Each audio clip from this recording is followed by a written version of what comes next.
കാര്യങ്ങൾ കൃത്യമായിട്ട് ചെയ്യുന്ന വ്യക്തികളാണ്. അപ്പൊ അതുകൊണ്ട് നമുക്ക് പ്രോഗ്രാം തുടങ്ങാം. ഇന്നത്തെ നമ്മുടെ എല്ലാ ദിവസങ്ങളിലും നടത്തുന്ന പ്രോഗ്രാമാണ്. നമ്മുടെ ഈ ബയോടൂറിംഗ് കമ്പനിയുടെ ഉൽപ്പന്നം ഉപയോഗിച്ച വ്യക്തികളാണ് നമ്മൾ ഓരോരുത്തരും. ഈ ഒരു പ്രോഗ്രാമില് ദൈവാനുഗ്രഹമുള്ള വ്യക്തികളാണ് നേരത്തെ തന്നെ കയറുക. ഞാൻ ആദ്യം തന്നെ ദൈവത്തിനോട് അതിന് നന്ദി പറയാണ്. നമുക്ക് ഓരോരുത്തർക്കും രാവിലെ എഴുന്നേൽക്കാനും നമ്മുടെ ശരീരത്തിൽ ജീവൻ പകർന്നു തന്നതിനൊക്കെ ദൈവത്തിനോട് നന്ദി പറയാണ്. ഒരിക്കൽ കൂടി ഈ ഒരു പ്രോഗ്രാമിലേക്ക് എത്തിച്ചേർന്ന നമ്മുടെ ഗ്രേറ്റ് ലീഡേഴ്സ് ആയിട്ടുള്ള എല്ലാ വ്യക്തികളെയും ഞാൻ സ്വാഗതം ചെയ്യുന്നു. അതുപോലെ തന്നെ നമുക്ക് ഈ ഒരു പ്രൊജക്റ്റും പ്രൊഡക്റ്റും എല്ലാം നമ്മുടെ കൈകളിലേക്ക് എത്തിച്ച, കേരളത്തിലേക്ക് എത്തിച്ച നമ്മുടെ ഗ്രേറ്റ് ലീഡറായ മിനി സാറിനോട് ഞാൻ ആദ്യം ഈ ഒരു പ്രോഗ്രാമിലേക്ക് സ്വാഗതം ചെയ്യുന്നു. നമുക്കറിയാം, ഇന്ന് നമ്മുടെ ആരോഗ്യത്തിന് മെച്ചപ്പെടുത്തിക്കൊണ്ട് ഈ ഒരു മേഖലയിലേക്ക് എത്തിയപ്പോ ചെറിയ ചെറിയ വരുമാനങ്ങൾ വാങ്ങിയ വ്യക്തികളാണ്.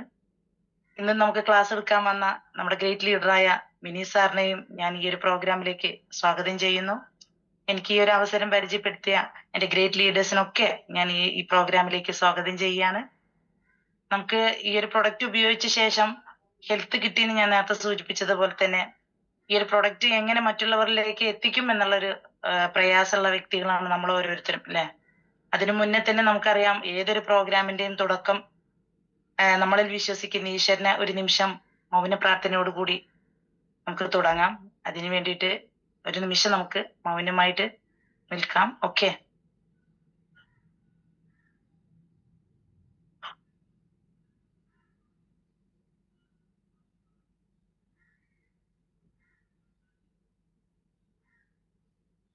ഓക്കെ. സർവശക്തന്റെ അനുഗ്രഹം എപ്പോഴും നമ്മുടെ ഉള്ളിൽ ഉണ്ടാവണം, ഏതൊരു കാര്യത്തിനായാലും. നമുക്കറിയാം, ഞാൻ ഈ ഒരു ടോപ്പിക്, ഇന്നത്തെ ടോപ്പിക് എന്ന് പറയുമ്പോൾ നമ്മുടെ പ്രൊഡക്റ്റ് സെയിലിംഗ് ആണ്. ചില വ്യക്തികൾക്കൊക്കെ പ്രൊഡക്റ്റ് സെയിലാക്കാൻ പ്രയാസം ഉണ്ടാവാം. ബയോമാഗ്നറ്റ് തെറാപ്പി പ്രൊഡക്റ്റുകൾ ഒരുപാട് ഞാൻ എൻ്റെ ആരോഗ്യത്തിന് വേണ്ടി ഉപയോഗിച്ച ശേഷം, എൻ്റെ ഫാമിലിയിലേക്ക് കൊടുത്ത ശേഷം നല്ലൊരു വരുമാനം ഏൺ ചെയ്തൊരു വ്യക്തിയാണ് ഞാൻ. എൻ്റെ ടീമിലേക്കും അതേ രീതിയിൽ എനിക്ക് ചെയ്യാൻ പറ്റിയിട്ടുണ്ട്. നല്ല നല്ല റിസൾട്ടുകൾ വാങ്ങിക്കൊണ്ടിരിക്കുകയാണ്. എല്ലാവർക്കും ഒരുപോലെ തന്നെ പ്രൊഡക്റ്റ് സെയിലാക്കാൻ കഴിയില്ല. കാരണം ദൈവം അനുഗ്രഹം എല്ലാവർക്കും ആരോഗ്യം ഒക്കെ ഒരുപോലെയാണ് തന്നത്. അത് നമ്മളായിട്ട് ഇല്ലാതാക്കുന്ന ഒരു സാഹചര്യങ്ങളുണ്ട്. അതിനെ എങ്ങനെ മാറ്റിയെടുക്കാൻ പറ്റും, നല്ലൊരു പ്രൊഡക്റ്റ് സെയിലാക്കാൻ, നല്ല രീതിയിൽ പ്രൊഡക്റ്റ് എങ്ങനെ സെയിലാക്കാൻ പറ്റും, നല്ലൊരു വരുമാനത്തിൽ എങ്ങനെ എത്താന്നുള്ളതിനാണ് നമുക്ക് ഇന്നത്തെ പ്രോഗ്രാം. അതിനു വേണ്ടിയിട്ട് നമുക്കറിയാം, ഇന്ന് ഏതൊരു നിമിഷത്തിലും എവിടെയും എല്ലാവർക്കും അറിയുന്ന രീതിയിലാണ് ഉള്ള ഒരു വ്യക്തിയാണ് നമ്മുടെ ഗ്രേറ്റ് ലീഡറായ മിനി സാറ്. ഇന്ന് എവിടെ പ്രോഗ്രാം നടത്തുന്നതായാലും, ഒരു സൂം പ്രോഗ്രാം ആയാലും, അദ്ദേഹത്തിലൂടെ നമുക്ക് നല്ലൊരു അറിവ് ഓരോ ദിവസവും കിട്ടിക്കൊണ്ടിരിക്കുന്നതാണ്. തലശ്ശേരി ഏത് ജില്ലയിലായാലും സാറ് എവിടെയായാലും നമുക്ക് എങ്ങനെ ഈ ഒരു ബിസിനസ് മേഖലയിലൂടെ വിജയിച്ചെടുക്കാൻ പറ്റും എന്നുള്ളൊരു ഉറച്ച തീരുമാനത്തോടെ നമ്മോടൊപ്പം നിൽക്കുന്ന ഒരു ഗ്രേറ്റ് ലീഡറാണ് മിനി സാറ്. അദ്ദേഹത്തിലൂടെ നമുക്ക് എങ്ങനെ ഈ ഒരു പ്രൊഡക്റ്റ് സെയിലാക്കാൻ പറ്റും എന്നുള്ള ഒരു ടോപ്പിക്കുമായിട്ടാണ് അദ്ദേഹം ഇന്ന് ഇവിടെ എത്തിയിട്ടുള്ളത്. ഞാൻ അദ്ദേഹത്തിനെ നിങ്ങളുടെ എല്ലാവരുടെയും അനുഗ്രഹത്തോടു കൂടി വെൽക്കം ചെയ്യാണ്. Please welcome mini sir. ഒരിക്കൽ കൂടി ഒരു കാര്യം സൂചിപ്പിക്കുകയാണ്, നമ്മൾ ഡിസ്റ്റർബ് ആവുന്ന രീതിയിൽ മൈക്ക് ഒന്ന് മ്യൂട്ടാക്കി വെക്കാം. കൃത്യമായിട്ട് വൃത്തിയോട് കൂടിയിട്ടുള്ള ക്യാമറ ഓൺ ആക്കാൻ വേണ്ടിയിട്ട് ശ്രമിക്കാം. അതുപോലെ തന്നെ നോട്ട് ചെയ്യേണ്ട കാര്യങ്ങൾ പ്രത്യേകം നോട്ട് ചെയ്യാൻ വേണ്ടിയിട്ട് ശ്രമിക്കാം. ഞാൻ വീണ്ടും മിനി സാറിനെ വെൽക്കം ചെയ്യാണ്. Okay? Thank you. Good morning all.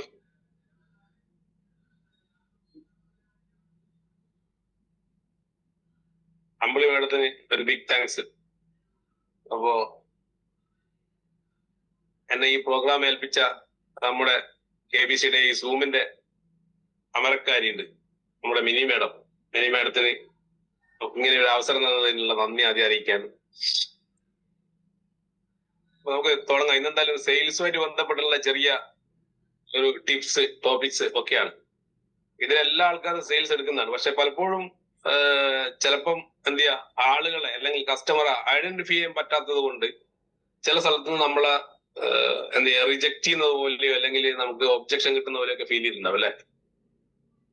ചില ആളുകൾക്ക് പലതരത്തിലുള്ള ആളുകളുണ്ടാവും, പലതരത്തിലുള്ള സ്വഭാവങ്ങളായിരിക്കും. അപ്പോ ആ കസ്റ്റമർ എങ്ങനെ നമ്മൾ ഐഡന്റിഫൈ ചെയ്യാം എന്നുള്ളതാണ് നമ്മൾ ഇന്ന് ഡിസ്കസ് ചെയ്യുന്നത്. മുന്നേ ഒരു 3-4 ദിവസം മുന്നേ സെയിൽസുമായിട്ട് ബന്ധപ്പെട്ട ടോപ്പിക് കിട്ടിയിരുന്നു. അപ്പൊ അന്ന് അറ്റൻഡ് ചെയ്ത ആളുകൾ ഇതില് എത്രത്തോളം ആളുകൾ ഉണ്ടായിരുന്നു, ഒരു എസ് അടിക്കാൻ പറ്റും. നിങ്ങൾക്ക് ആ ടോപ്പിക് നിങ്ങൾക്ക് ഇഷ്ടപ്പെട്ടിരുന്നെങ്കിൽ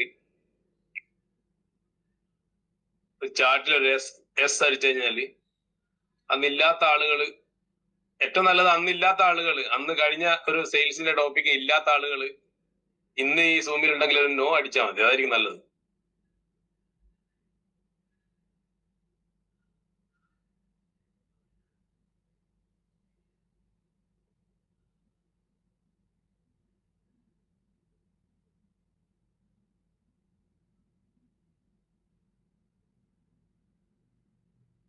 ഓക്കെ, ഇനി നമുക്ക് എന്താ വേണ്ടതെന്ന് വെച്ചാല്, പല ലീഡേഴ്സും രാവിലെ എന്ത് ചെയ്യാറുണ്ട്, പല പല സെഷനുമായിട്ട് ഈ 6 AM വരാറുണ്ട്. അപ്പൊ പക്ഷെ ഇതിന്റെ പാർട്ടിസിപ്പേഷൻ നോക്കുന്ന സമയത്ത് നമ്മുടെ ഓരോരുത്തരുടെയും ടീമിലുള്ള, നമ്മുടെ ലെഫ്റ്റിലും റൈറ്റിലുള്ള ആളുകളുടെ പാർട്ടിസിപ്പേഷൻ വളരെ കുറവാണ്. ഇത് അങ്ങനെയാണെങ്കിൽ ഒരു 1000-ന്റെ മുകളിലേക്ക് പോകേണ്ട ദിവസം കഴിഞ്ഞു. പക്ഷെ എന്തുകൊണ്ട് നമ്മൾ അവര് ജോയിൻ ചെയ്യുന്നില്ല എന്ന് പറഞ്ഞു കഴിഞ്ഞാല്, ഒരു പ്രാവശ്യമെങ്കിലും അവരെ ജോയിൻ ചെയ്യിച്ചാൽ മതി, നിർബന്ധിച്ച്. നമ്മൾ ആ ഒരു ഇനീഷ്യേറ്റീവ് ഇന്ന് മുതൽ എടുക്കണം. ഈ കേൾക്കുന്ന എല്ലാ ആളുകളും നാളെ ഏറ്റവും ചുരുങ്ങിയത് ലെഫ്റ്റ് നിന്നും റൈറ്റ് നിന്നും ഓരോ ആളുകളെങ്കിലും രാവിലെ 6 മണിന്റെ സൂമിൽ വിളിച്ച് എഴുന്നേൽപ്പിച്ച് നീ എനിക്ക് വേണ്ടി ഓണാക്കി വെക്കണം എന്ന് പറഞ്ഞിട്ട് ഓണാക്കി വെപ്പിക്കണം. കാരണം ഇത് ഒരു വലിയൊരു ഒരു ഓപ്പർച്യൂണിറ്റിയാണ് പലർക്കും. പല പല പല തരത്തിലുള്ള ക്ലാസ്സുകളൊക്കെ എന്ത് ചെയ്യും, ഈ സൂമിലൂടെ അവർക്ക് കിട്ടുന്നുണ്ടല്ലോ. അപ്പൊ എന്ത് ചെയ്യാ, എല്ലാവരും എന്ത് ചെയ്യാന്ന് വെച്ചാല് പരമാവധി എന്ത് ചെയ്യാന്ന് വെച്ചാൽ ആളുകളെ പമ്പ് ചെയ്യാം രാവിലത്തെ 6 മണിന്റെ സൂമിലേക്ക്. കാരണം നമ്മുടെ ഓരോരുത്തരുടെ വ്യക്തിപരമായ വിജയമാണ് എന്ന് കണക്കാക്കിയിട്ട് വേണം ഇതിനെ എന്ത് ചെയ്യാൻ അപ്രോച്ച് ചെയ്യാൻ വേണ്ടിയിട്ട്. ഇന്ന് നമ്മുടെ ടോപ്പിക് സെയിൽസ് റിലേറ്റ് ചെയ്തതായത് കൊണ്ട് തന്നെ എന്താണ് സെയിൽസ് എന്നൊക്കെ നമുക്ക് എല്ലാവർക്കും അറിയാം. പക്ഷെ നമ്മൾ പാളിപ്പോകുന്നത് എവിടെയാന്ന് വെച്ചാൽ നമ്മൾ എന്തിനാണ് മാർക്കറ്റിൽ പോകുന്നത് എന്നുള്ളത് ഒരു തിരിച്ചറിവില്ലാത്ത ഒരു പോക്ക് പോകുന്ന കുറെ ആളുകൾ ഉണ്ടാവും. അപ്പോ കുറച്ച് കാര്യങ്ങൾ എന്ത് ചെയ്യാം നമുക്ക് ഡിസ്കസ് ചെയ്യാം. അതിനുശേഷം എന്തെങ്കിലും സംശയങ്ങളൊക്കെ ഉണ്ടെങ്കിൽ എന്ത് ചെയ്യാം, നമുക്ക് അതിന്റെ ഒരു ചർച്ചയാവാം. ഏതായാലും ഈ സെയിൽസ് എടുക്കാൻ വേണ്ടി ഇറങ്ങി പുറപ്പെട്ട ആളുകളാണ് നമ്മൾ ഓരോരുത്തർ. അതെല്ലാവർക്കും അറിയാം. ഈ ഇൻഡസ്ട്രിയിലേക്ക് നിങ്ങൾ വന്നപ്പോ അതൊരു പേര് ഡയറക്റ്റ് സെല്ലിംഗ് ആ അല്ലെ? ഡയറക്റ്റ് ആയിട്ട് സെല്ല് ചെയ്യുന്ന ഒരു മേഖലയിലാണ് നമ്മൾ ഉള്ളത്. പക്ഷെ സെല്ല് ചെയ്യാൻ ചിലപ്പോ ബാക്കിൽ ഒരു ഹിസ്റ്ററി ഉണ്ടാവുന്നില്ല. നമ്മൾ ആരും സെയിൽസ്മാൻമാരാവണമെന്നില്ല. ഒരു പക്ഷെ ഈ പ്രൊഡക്റ്റിന്റെ റിസൾട്ട് കിട്ടിയതിന് ശേഷം എനിക്ക് തോന്നുന്നു ഇതിൽ ഒരു 40+ ഏജുള്ള ആളുകൾ മാത്രമേ ഉള്ളൂ. അപ്പം പല മേഖലകളിൽ വിജയിച്ച ആളുകളാണ് നിങ്ങൾ ഓരോരുത്തരും. പല പല മേഖലകളിൽ നിന്ന് വന്ന ആളുകളാണ്, റിട്ടയർഡ് ആയ ആളുകളുണ്ട്. അവരൊന്നും ജോലി സെയിൽസ് അല്ല. പക്ഷെ സെയിൽസ് എന്ന് പറയുന്നത് വെറും ഒരു പഠിച്ചെടുക്കാൻ പറ്റുന്ന ഒരു സ്കില്ല് മാത്രമാണ്. നിങ്ങൾക്ക് അങ്ങനെ ആർക്കെങ്കിലും ഒരു കോൺഫിഡൻസ് കുറവുണ്ടെങ്കിൽ, എന്നെ കൊണ്ട് വിൽക്കാൻ പറ്റില്ല എന്നുള്ള ഒരു ചിന്ത ഉള്ളിലുണ്ടെങ്കിൽ അത് നിങ്ങളുടെ വെറും ഒരു ലിമിറ്റിംഗ് ബിലീഫാണ്. എന്താ പറയാ, എന്നെ കൊണ്ട് പറ്റില്ല, എനിക്കിത് പറഞ്ഞതല്ല, ഞാൻ പോകുന്ന സമയത്ത് ആളുകൾ എന്താ പറയാ നോ പറയുമല്ലോ, അങ്ങനെയൊക്കെ ഉള്ള എന്തെങ്കിലും കൺഫ്യൂഷൻ ഉള്ള ആളുകളാണെങ്കിൽ ആദ്യം അത് മാറ്റി വെക്കുക. ഏതൊരു വ്യക്തിക്കും സെയിൽസ് എന്ന് പറയുന്ന സ്കില്ല് ഈസി ആയിട്ട് പഠിച്ചെടുക്കാൻ പറ്റും. അതിന് കുറച്ച് കാര്യങ്ങൾ നമ്മൾ ഇറങ്ങി പുറപ്പെടുന്ന സമയത്ത് കുറച്ച് കാര്യങ്ങൾ മനസ്സിലാക്കിയെടുത്താൽ മതി. ഇന്ന് നമ്മൾ അതുമായിട്ട് ബന്ധപ്പെട്ടുള്ള കുറച്ച് എന്താ പറയാ ഇൻഫർമേഷൻ നമ്മളിൽ നിന്ന് ഷെയർ ചെയ്യും. ഒരു സ്ക്രീൻ ഒന്ന് ഷെയർ ചെയ്തോണ്ട് എന്ത് ചെയ്യാം.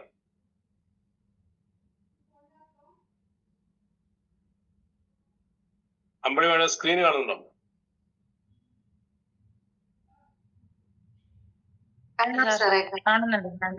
ഓക്കെ.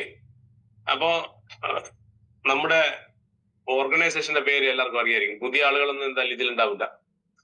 കേരളത്തിൽ ഇ ബയോട്ടോറിയം എന്ന് പറയുന്ന ഒരു ബിസിനസ് ഇങ്ങനെ തഴച്ച് വളർന്ന് പന്തലിച്ച് നിൽക്കുന്നതിന്റെ ഒറ്റ കാരണമേ ഉള്ളൂ. തൃപ്പൂണിത്തറ മനോജ് എന്ന് പറയുന്ന നമ്മുടെ കേരള ബയോട്ടോറിയം കമ്മ്യൂണിറ്റിയുടെ അമരക്കാരൻ. അദ്ദേഹത്തിലൂടെ കേരളത്തിന്റെ 14 ജില്ലകളിലും കേരളത്തിന്റെ പുറത്തും ഇന്ത്യക്ക് പുറത്തും ഒക്കെ ബിസിനസ് ഇപ്പൊ വളർന്നുകൊണ്ടിരിക്കുന്നുണ്ട്. അപ്പൊ ആ ഒരു കേരള ബയോട്ടോറിയം കമ്മ്യൂണിറ്റിയുടെ ഒരു ഭാഗമാണ് നമ്മൾ ഓരോരുത്തരും. അതുകൊണ്ട് തന്നെ ഇന്ന് രാവിലെ ഈ സൂം ഇവിടെ നമ്മൾ ഇങ്ങനെ കൂടി കാണാനും ചർച്ച ചെയ്യാനും ഒക്കെ അവസരം ഉണ്ടാക്കി തന്ന മനോജ് സാറിന് അല്ലെങ്കിൽ നമ്മുടെ കൈകളിലേക്ക് ഈ ഒരു ഉൽപ്പന്നം എത്തിച്ചു തന്നതിന്റെ ഒരു 99% കാരണക്കാരൻ മനോജ് സാറായിരിക്കും. അദ്ദേഹത്തിനുള്ള നന്ദിയും കടപ്പാടും നമ്മൾ ആദ്യം തന്നെ അറിയിക്കുകയാണ്. അതേപോലെ എന്റെ കൈകളിലേക്ക് ഈ ഒരു ഓപ്പർച്യൂണിറ്റി എത്തിച്ചു തന്ന എന്റെ സുഹൃത്ത് നമ്മുടെ പവിത്ര സാറിന് ആദ്യം തന്നെ നന്ദി അറിയിക്കുകയാണ്. അപ്പൊ കൂടെ വിശ്വസിച്ച് നിൽക്കുന്ന എല്ലാ ആളുകൾക്കും എന്താ പറയാ, നമുക്ക് എപ്പോഴും നന്ദി ഉണ്ടായിരിക്കണം എന്നുള്ളതാണ് അവരോട്. അപ്പൊ നമ്മൾ ഇന്ന് ഈ ഒരു ടോപ്പിക്ക് സംസാരിക്കുമ്പോ എന്റെ മുന്നിൽ കേൾക്കാൻ കുറച്ച് ആളുകളുണ്ട് അല്ലേ. അപ്പൊ നിങ്ങൾ ഓരോരുത്തർക്കുള്ള ഒരു നന്ദി. കാരണം രാവിലെ 6 മണിക്ക് എണീറ്റ് അയ്യോ മിനീഷ് എന്തൊക്കെ എന്ന് പറയാൻ പോകുന്നത് എന്ന് കേൾക്കാനുള്ള ഒരു ത്വര നിങ്ങളുടെ ഉള്ളിലുണ്ടല്ലോ ഏതായാലും. അപ്പൊ ഇന്ന് ഈ ജോയിൻ ചെയ്തിരിക്കുന്ന നിങ്ങൾക്ക് ഓരോരുത്തർക്കുള്ള നന്ദി അറിയിക്കുകയാണ്. ഏതായാലും ഈ ഒരു സെഷൻ ബ്യൂട്ടിഫുൾ ആക്കാൻ വേണ്ടിയുള്ള ശ്രമം ഞാൻ നടത്താം. നമുക്ക് ഒരുമിച്ച് വളരാം, ഒരുമിച്ച് പഠിക്കാം, ഒരുമിച്ച് ഇൻസ്പയർ ആവാം. ആളുകളെ കണക്ട് ചെയ്തുകൊണ്ട് നമുക്ക് എന്ത് ചെയ്യാം, വലിയൊരു ടീമിനെ ബിൽഡ് ചെയ്യാം. ഈ സെയിൽസിന് പോകുന്ന നമ്മൾ സെയിൽസ് മാത്രമല്ലല്ലോ അവിടെ ചെയ്യുന്നത്. നമ്മൾ ആളുകളെ റിക്രൂട്ട്മെന്റ് നടത്തുന്നത് ഈ സെയിൽസിലൂടെ തന്നെയല്ലേ. ആ ഒരു പ്രോസസ് സെയിൽസ് ആണ്. അപ്പോ എന്ത് ചെയ്യാ, എന്തെങ്കിലും നോട്ട് ചെയ്യാനുണ്ടെങ്കിൽ ഒരു നോട്ട് ബുക്കും പെന്നും ഒക്കെ എടുത്ത് നിങ്ങൾക്ക് ആവശ്യം തോന്നുവാണെങ്കിൽ എന്ത് ചെയ്യാൻ നോട്ട് ചെയ്ത് വെക്കാം. അത് പക്ഷേ നാളെ ഒരാൾക്ക് പറഞ്ഞു കൊടുക്കാനോ ഇല്ലെങ്കിൽ എന്താ പറയാ, നമുക്ക് തന്നെ വീണ്ടും ആ ബുക്കൊക്കെ എടുത്ത് നോക്കുന്ന സമയത്ത് ഇതിങ്ങനെ മറന്നു പോകും. കേട്ട കാര്യങ്ങളൊക്കെ ഇങ്ങനെ ഒരു 24 മണിക്കൂർ കഴിയും തോറും എന്ത് ചെയ്യും, മെല്ലെ മെല്ലെ മെല്ലെ മാഞ്ഞു പോകും മനസ്സിൽ. അപ്പൊ മായാതിരിക്കാൻ എന്ത് ചെയ്യാ, എഴുതി വെക്കുന്നത് നല്ലതായിരിക്കും. പിന്നെ പറയാനുള്ളത് വെച്ചാല് ഒരു ഓപ്പൺ മൈൻഡോട് കൂടി ഇവിടെ ഇരിക്കുക. കുഞ്ഞിന്റെ നിഷ്കളങ്കതയോട് കൂടി എന്ത് ചെയ്യാ, ഇവിടെ ഇരിക്കുക. നമുക്ക് എന്ത് ചെയ്യാം, സെഷനിലേക്ക് പോവാ. ആദ്യം തന്നെ എനിക്ക് പറയാനുള്ളത് ഒരു സ്റ്റേറ്റ്മെന്റ് ആണ്. You will fail for the simple reason. നിങ്ങൾ പരാജയപ്പെട്ടു പോകുന്നത് ചിലപ്പോൾ ഒരു ചെറിയൊരു റീസൺ ആയിരിക്കും. That you don't learn the sales skill necessary to succeed. നമുക്ക് ഈ മേഖലയിൽ, ഈ ഒരു ഇൻഡസ്ട്രിയിൽ ഡയറക്ട് സെല്ലിംഗിൽ വന്നു കഴിഞ്ഞാൽ, ബയോട്ടോൺ ചെയ്ത് കഴിഞ്ഞാൽ മേ ബി ഒരുപക്ഷെ നിങ്ങൾ പരാജയപ്പെടുന്നത് ഈ മേഖലയിൽ വിജയിക്കാൻ ആവശ്യമായ സെയിൽസ് സ്കില്ല് നമ്മൾ പഠിച്ചെടുക്കാത്തതുകൊണ്ടോ മനസ്സിലാക്കാത്തതുകൊണ്ടോ ആയിരിക്കും. അതുകൊണ്ടാണ് പലരും ഞാൻ വന്നിട്ട് ഇപ്പൊ 6 മാസമായി 8 മാസമായി സെയിൽസ് എടുക്കാൻ പറ്റുന്നില്ല, ആളുകൾ സാധനം എന്റെ അടുത്ത് വാങ്ങുന്നില്ല എന്നൊക്കെ പറഞ്ഞ് പാതി വഴിയിൽ ഇത് ഉപേക്ഷിച്ചു പോകുന്ന ഒരുപാട് ആളുകളുണ്ട്. പക്ഷെ മനസ്സിലാക്കേണ്ട കാര്യം എന്ന് വെച്ചാൽ സെയിൽസ് എന്ന് പറയുന്നത് ഞാൻ നേരത്തെ പറഞ്ഞതുപോലെ അതിന് വിദ്യാഭ്യാസത്തിന്റെയോ അല്ലെങ്കിൽ നിങ്ങളുടെ എന്തെങ്കിലും ബാക്ക്ഗ്രൗണ്ടുകളോ ഒന്നും ആവശ്യമില്ല. നെറ്റ്വർക്ക് മാർക്കറ്റിംഗിനെ കൊണ്ട് പറയുന്ന പോലെ തന്നെ നമുക്ക് എന്ത് ചെയ്യാം, വിൽക്കാനുള്ള ഒരു മനസ്സുണ്ടായാൽ മതി, ഒരാൾക്ക് കൊടുക്കാനുള്ള മനസ്സുണ്ടായാൽ മതി. അപ്പൊ അങ്ങനെ ഒരു സെയിൽസ്മാൻ ഈസി ആയിട്ടൊരു സെയിൽസ്മാൻ ആകാൻ പറ്റും, പഠിച്ചെടുക്കുക എന്നുള്ളതാണ്. ഇപ്പൊ തന്നെ നമ്മൾ നോക്കിയ പല കമ്പനികളിലും ഏറ്റവും നല്ല സെയിൽസ്മാൻ അവാർഡ് കിട്ടുന്നത് എപ്പോഴും വിദ്യാഭ്യാസം കുറഞ്ഞ സെയിൽസ്മാൻ ആയിരിക്കും. പല സ്ഥലങ്ങളിലും MBAയും ഡബിൾ MBAയും ഒക്കെ കഴിഞ്ഞ് വന്ന ആളുകൾ ചെയ്യുന്നതിനെക്കാട്ടും കൂടുതൽ മാർക്കറ്റിൽ ഫീൽഡിൽ പെർഫോമൻസ് ചെയ്യുന്നത് ഒരുപക്ഷെ എക്സ്പീരിയൻസ് ഉള്ള വിദ്യാഭ്യാസം കുറഞ്ഞ സെയിൽസ്മാൻ ആയിരിക്കും. നിങ്ങൾ തന്നെ നോക്കിയാൽ മതി. കോർപ്പറേറ്റ് മേഖലകൾ എടുത്ത് മാറ്റി വെച്ചാൽ ബാക്കി എല്ലാ സ്ഥലങ്ങളിലും ഏറ്റവും നല്ല സെയിൽസ് എടുക്കുന്ന ആളുകൾ ഒരുപക്ഷെ അവിടുത്തെ എന്താ പറയാ സ്റ്റോറിൽ വന്ന് ഇൻചാർജായി വന്ന് പിന്നീട് പ്രൊജക്ട് പഠിച്ചു മെല്ലെ മെല്ലെ മെല്ലെ അവന്റെ എഫേർട്ട് ഇട്ടുകൊണ്ട് പഠിച്ച് മുന്നോട്ട് പോയ ആളുകളായിരിക്കും ഒരുപക്ഷെ ഏറ്റവും കൂടുതൽ സെയിൽസ് എടുക്കുന്നുണ്ടാവും. അപ്പൊ അത് അവിടെ അങ്ങനെ ആരെങ്കിലും ഉണ്ട്, അയ്യോ എനിക്ക് വിദ്യാഭ്യാസം കുറവാണ്, വിൽക്കാനെടുക്കാൻ പറ്റില്ല, അങ്ങനെ ആരെങ്കിലും ഈ കൂട്ടത്തിൽ ഇരിക്കുന്നുണ്ടെങ്കിൽ അതൊക്കെ ആദ്യം എടുത്ത് കളയാന്നുള്ള മനസ്സിന്ന് എന്ത് ചെയ്യുക, പഠിക്കുക എന്നുള്ളതാണ്. പഠിക്കുക. ഇതിനോരോ ടിപ്സ് ഉണ്ടാവും. ഓരോ സ്ഥലങ്ങളിൽ നമ്മൾ 1000 ആൾക്കാരെ കണ്ട് സംസാരിക്കുമ്പോൾ 1000 ആൾക്കാരും 1000 സ്വഭാവമായിരിക്കും. ഒരേ സ്വഭാവമുള്ള ഒരു 1000 ആൾക്കാർ പോയി കണ്ടിട്ട് സെയിൽ ചെയ്യാൻ പറ്റില്ലല്ലോ അല്ലെ. അപ്പൊ ഓരോ കസ്റ്റമറുടെ അടുത്ത് അല്ലെങ്കിൽ പ്രോസ്പെക്ടിന്റെ അടുത്ത് നമ്മൾ സംസാരിക്കുന്ന സമയത്തും നമുക്ക് ഓരോ എക്സ്പീരിയൻസ് കിട്ടും. അങ്ങനെ ഒരു 6 മാസം നമ്മൾ ഫീൽഡിൽ എന്താ പറയാ നിരന്തരം ഫീൽഡിൽ ലൈവായിട്ടിരിക്കുന്ന സമയത്ത് ഓട്ടോമാറ്റിക്കായിട്ട് ഏറ്റവും നല്ല സെയിൽസ്മാൻ ആവുന്നതാണ്. അതിന് ആദ്യം വേണ്ടത്, ഞാൻ ഈ ഫീൽഡിലേക്ക് ഇറങ്ങുന്നത് ആളുകളെ എന്റെ അടുത്ത് പ്രൊഡക്റ്റ് വാങ്ങാനുള്ള ആളുകളെ കാണാനല്ല, ശരിക്കും എന്നെ റിജക്ട് ചെയ്യുന്ന ആളുകളെ കാണാനാന്ന് ആദ്യം വിചാരിച്ചാൽ മതി. 1000 ആൾക്കാർ നമ്മളോട് നോ പറയണം. അപ്പൊ പിന്നെ എന്താണ്, എത്ര ആൾക്കാർ നോ പറയുമ്പോൾ നമ്മുടെ കോൺഫിഡൻസ് കുറയൂല. അടുത്ത വരട്ടെ എന്ന് വിചാരിച്ചാ പോരെ. നോ എന്ന് പറഞ്ഞാൽ നെക്സ്റ്റ് ഓപ്പർച്യൂണിറ്റി എന്ന് എല്ലാവരും പറയാറുണ്ടല്ലേ. അപ്പം നമുക്ക് എന്ത് ചെയ്യാം, മനസ്സിൽ നിന്ന് എന്താ പറയാ ഞാൻ ഈ ഫീൽഡിൽ തെരഞ്ഞെടുത്തത് ആളുകളിലേക്ക് എന്റെ വിശ്വാസമാണ് ഈ പ്രൊഡക്റ്റ് ആളുകൾക്ക് ഉപകാരപ്പെടും. അതേപോലെ എന്റെ എക്സ്പീരിയൻസും കൂടിയാണ് അല്ലെ. കമ്പനി അതല്ലേ പറയുന്നത്. അപ്പൊ പിന്നെ വേറെ ആരെയാണ് നമ്മൾ പേടിക്കേണ്ടത്? ആദ്യം നിങ്ങൾ എടുത്ത് മാറ്റേണ്ട കാര്യം വാട്ട് അതേഴ്സ് തിങ്ക് എന്ന് പറയുന്ന ഒരു മാനസിക രോഗമാണ്. മറ്റുള്ളവർ എന്ത് വിചാരിക്കും? WOT എന്ന് പറയും. അതവിടെ എഴുതി വെച്ചു, WOT, വാട്ട് അതേഴ്സ് തിങ്ക്. ആരെന്ത് വിചാരിച്ചാൽ എന്താണ്? എനിക്ക് കിട്ടിയ ഒരു പ്രൊജക്റ്റ്, എന്റെ ലൈഫിൽ മാറ്റം വരുത്താൻ പോകുന്ന ഒരു പ്രൊജക്റ്റ്, മറ്റുള്ളവരുടെ വേദനകൾ, അത് സാമ്പത്തികമാണെങ്കിലും അത് ശാരീരികമാണെങ്കിലും, ഈ രണ്ട് വേദനകളെയും മാറ്റിയെടുക്കാൻ അല്ലെങ്കിൽ മാറ്റിക്കൊടുക്കാൻ എന്നെ കൊണ്ട് കഴിയുന്ന ഇന്ന് ഇന്ത്യയിൽ കിട്ടാവുന്ന വെച്ച് ഏറ്റവും ബെസ്റ്റ് ഓപ്പർച്യൂണിറ്റിയും കൊണ്ടാണ് ഞാൻ മാർക്കറ്റിലേക്ക് ഇറങ്ങുന്നത്. ആ ചിന്ത ആദ്യം നമുക്ക് വേണം. നമുക്കത് ഇല്ലാത്തത് കൊണ്ടാണ് ഒരുപക്ഷെ നമ്മൾ നിന്നത് മാനസികമായി തളർന്നു പോകുന്നത്. അപ്പൊ നമ്മൾ എന്ത് ചെയ്യാണ്? ഓരോ ദിവസവും ഇത് പ്രാക്ടീസ് ചെയ്ത് മുന്നോട്ട് കൊണ്ടുപോവുക. ഈ സെയിൽസ് നടക്കുന്നതിനെ പറ്റി ലോകത്തിൽ മൊത്തത്തിൽ സർവേ എടുത്ത് നോക്കി കഴിഞ്ഞാൽ, നമ്മളൊരാള് വന്ന ഉടനെ ഒരു എന്താ പറയാ ഒരു 10-20 സെയിൽസ് ചറവറ എന്ന് പറഞ്ഞ് എടുക്കുന്ന ആളുകൾ ഉണ്ടാവും അല്ലെ. അത് കൊടുക്കുന്നത് മിക്കവാറും അവരുടെ കുടുംബത്തില്, ബന്ധുക്കൾക്ക്, ഏറ്റവും അടുത്ത സുഹൃത്തുക്കൾക്കൊക്കെ ഈസി ആയിട്ട് നമ്മൾ വിൽക്കും. അതൊരു കമ്മിറ്റ്മെന്റിന്റെ പുറത്തുള്ള സെയിൽസ് ആണ്. അത് തീരുമ്പോ അവിടെ സ്റ്റക്ക് ആവും. നമ്മൾ പലർക്കും അനുഭവം ഉണ്ടാവും. 5-10 സെയിൽസ് ഒക്കെ ഞാൻ ഈസി ആയിട്ട് എടുത്തിരുന്നു, ഇപ്പൊ എനിക്ക് വിൽക്കാൻ പറ്റുന്നില്ല. ഇതാണ് പൊതുവെ പലരുടെയും പ്രശ്നം. ഈ 5% സെയിൽസ്, നിങ്ങൾ 100 സെയിൽസ് എടുക്കാൻ വേണ്ടി പുറപ്പെടുമ്പോ അതിൽ 5 സെയിൽസ് മാത്രമാണ് ഇങ്ങനെയുള്ള സെയിൽസ് ഉണ്ടാവും. എന്ന് വെച്ചാൽ ഒരു കമ്മിറ്റ്മെന്റിന്റെ പുറത്തുള്ള ഒരു സെയിൽസ് ഉണ്ടാവും. പിന്നെ അടുത്ത ഒരു 10% സെയിൽസ് കിട്ടുന്നത് നിങ്ങളെ സംബന്ധിച്ചിട്ട് നിങ്ങൾ എങ്ങനെ ഇതിനെ പ്രസന്റ് ചെയ്യുന്നു എന്നുള്ളതാണ്. അപ്പൊ നിങ്ങൾക്ക് ആദ്യം വേണ്ട എന്താണ്? പ്രസന്റേഷൻ സ്കില്ല് എന്ത് ചെയ്യണം? പഠിച്ചെടുക്കണം. ഇതിന്റെ ഡെമോ കൊടുക്കാൻ പഠിക്കണം. ഇതിന്റെ പ്ലാന് പറയാൻ പഠിക്കണം. അതേപോലെ തന്നെ ഈ പ്രൊഡക്റ്റിന്റെ നമുക്ക് കുറെ പ്രൊഡക്റ്റുകൾ ഉണ്ട്. ആ പ്രൊഡക്റ്റിന്റെ നോളജ് അത്യാവശ്യം ഉണ്ടാക്കി വെക്കുക എന്നുള്ളതാണ്. ഇത് എന്തിനാണ് ഉപയോഗിക്കേണ്ടത്, എന്താണ് ഇത് ഉപയോഗിച്ചാൽ കിട്ടുന്ന ഗുണം, അതിന്റെ വാല്യൂ എപ്പോഴും അപ്ലിഫ്റ്റ് ചെയ്ത് സംസാരിക്കാൻ പഠിക്കുക എന്നുള്ളതാണ്. അതിന്റെ ഉള്ളിലെ മാഗ്നറ്റിന്റെ എണ്ണമോ അല്ലെങ്കിൽ ഈ അൾട്രാവറിയിലെ കണ്ടന്റോ മോർപവറിലെ കണ്ടന്റോ ഒന്നും അല്ല അവിടെ വിഷയം. അതൊന്നും എവിടെയും പറയേണ്ട ആവശ്യം വരുന്നില്ല. പക്ഷെ ഇത് എന്തിനു ഉപയോഗിക്കണം? എന്റെ മുന്നിൽ ഇരിക്കുന്ന ഒരാൾക്ക് ഇതിനെ കൊണ്ട് എന്ത് ഗുണം കിട്ടുമെന്ന് പറഞ്ഞു കൊടുക്കാൻ നമുക്ക് ആദ്യം സാധിക്കണം എന്നുള്ളതാണ്. അങ്ങനെ സാധിക്കുന്ന സമയത്ത്, ഇത് നന്നായിട്ട് പ്രസന്റ് ചെയ്യുന്ന സമയത്ത് നിങ്ങൾക്ക് അവിടെ കിട്ടുന്നത് ഒരു 10% സെയിൽസ് ആണ്. ഇപ്പൊ 10, 5, 15 പേര് കഴിഞ്ഞാൽ ബാക്കി വരുന്ന 85 ആൾക്കാർ ഇപ്പം പുറത്ത് നിൽക്കുക. അവരെങ്ങനെ പ്രൊഡക്റ്റ് വാങ്ങുക? അവർ പ്രൊഡക്റ്റ് വാങ്ങണമെങ്കിൽ അവരുമായിട്ട് നമുക്കൊരു ഹൃദയബന്ധം ഉണ്ടാവണം.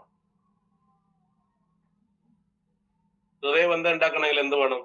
നമ്മൾ അവരുടെ അടുത്ത് കാണണം, അങ്ങോട്ട് പോകണം. അങ്ങോട്ട് പോയിട്ട് അവരുടെ അടുത്ത് എന്ത് ചെയ്യണം? നമ്മുടെ പ്രോജക്റ്റിനെ കുറിച്ച്, ബയോട്ടോറിയം കമ്പനിയെ കുറിച്ച്, ഈ പ്രൊഡക്റ്റ് ഉപയോഗിച്ചുള്ള ഗുണങ്ങളെ കുറിച്ച്, ഈ പ്രൊഡക്റ്റ് ഉപയോഗിച്ച് ഗുണം കിട്ടിയതിന് ശേഷം വേണമെങ്കിൽ നിങ്ങൾക്ക് ഇത് ബിസിനസ് ആയിട്ട് ഏറ്റെടുക്കാം എന്ന് പറയുന്ന ആളുകളായിരിക്കും പലരും. പക്ഷെ എന്താ ചെയ്യേണ്ടത് വെച്ചാല്, നമ്മൾ ഈ ഡയറക്ട് സെല്ലിങ്ങിൽ നമുക്ക് കിട്ടിയ ഒരു ടൂള് മാത്രമാണ് നമ്മുടെ ബയോമാഗ്നറ്റിക് തെറാപ്പിയും മറ്റുള്ള ഉൽപ്പന്നങ്ങളൊക്കെ.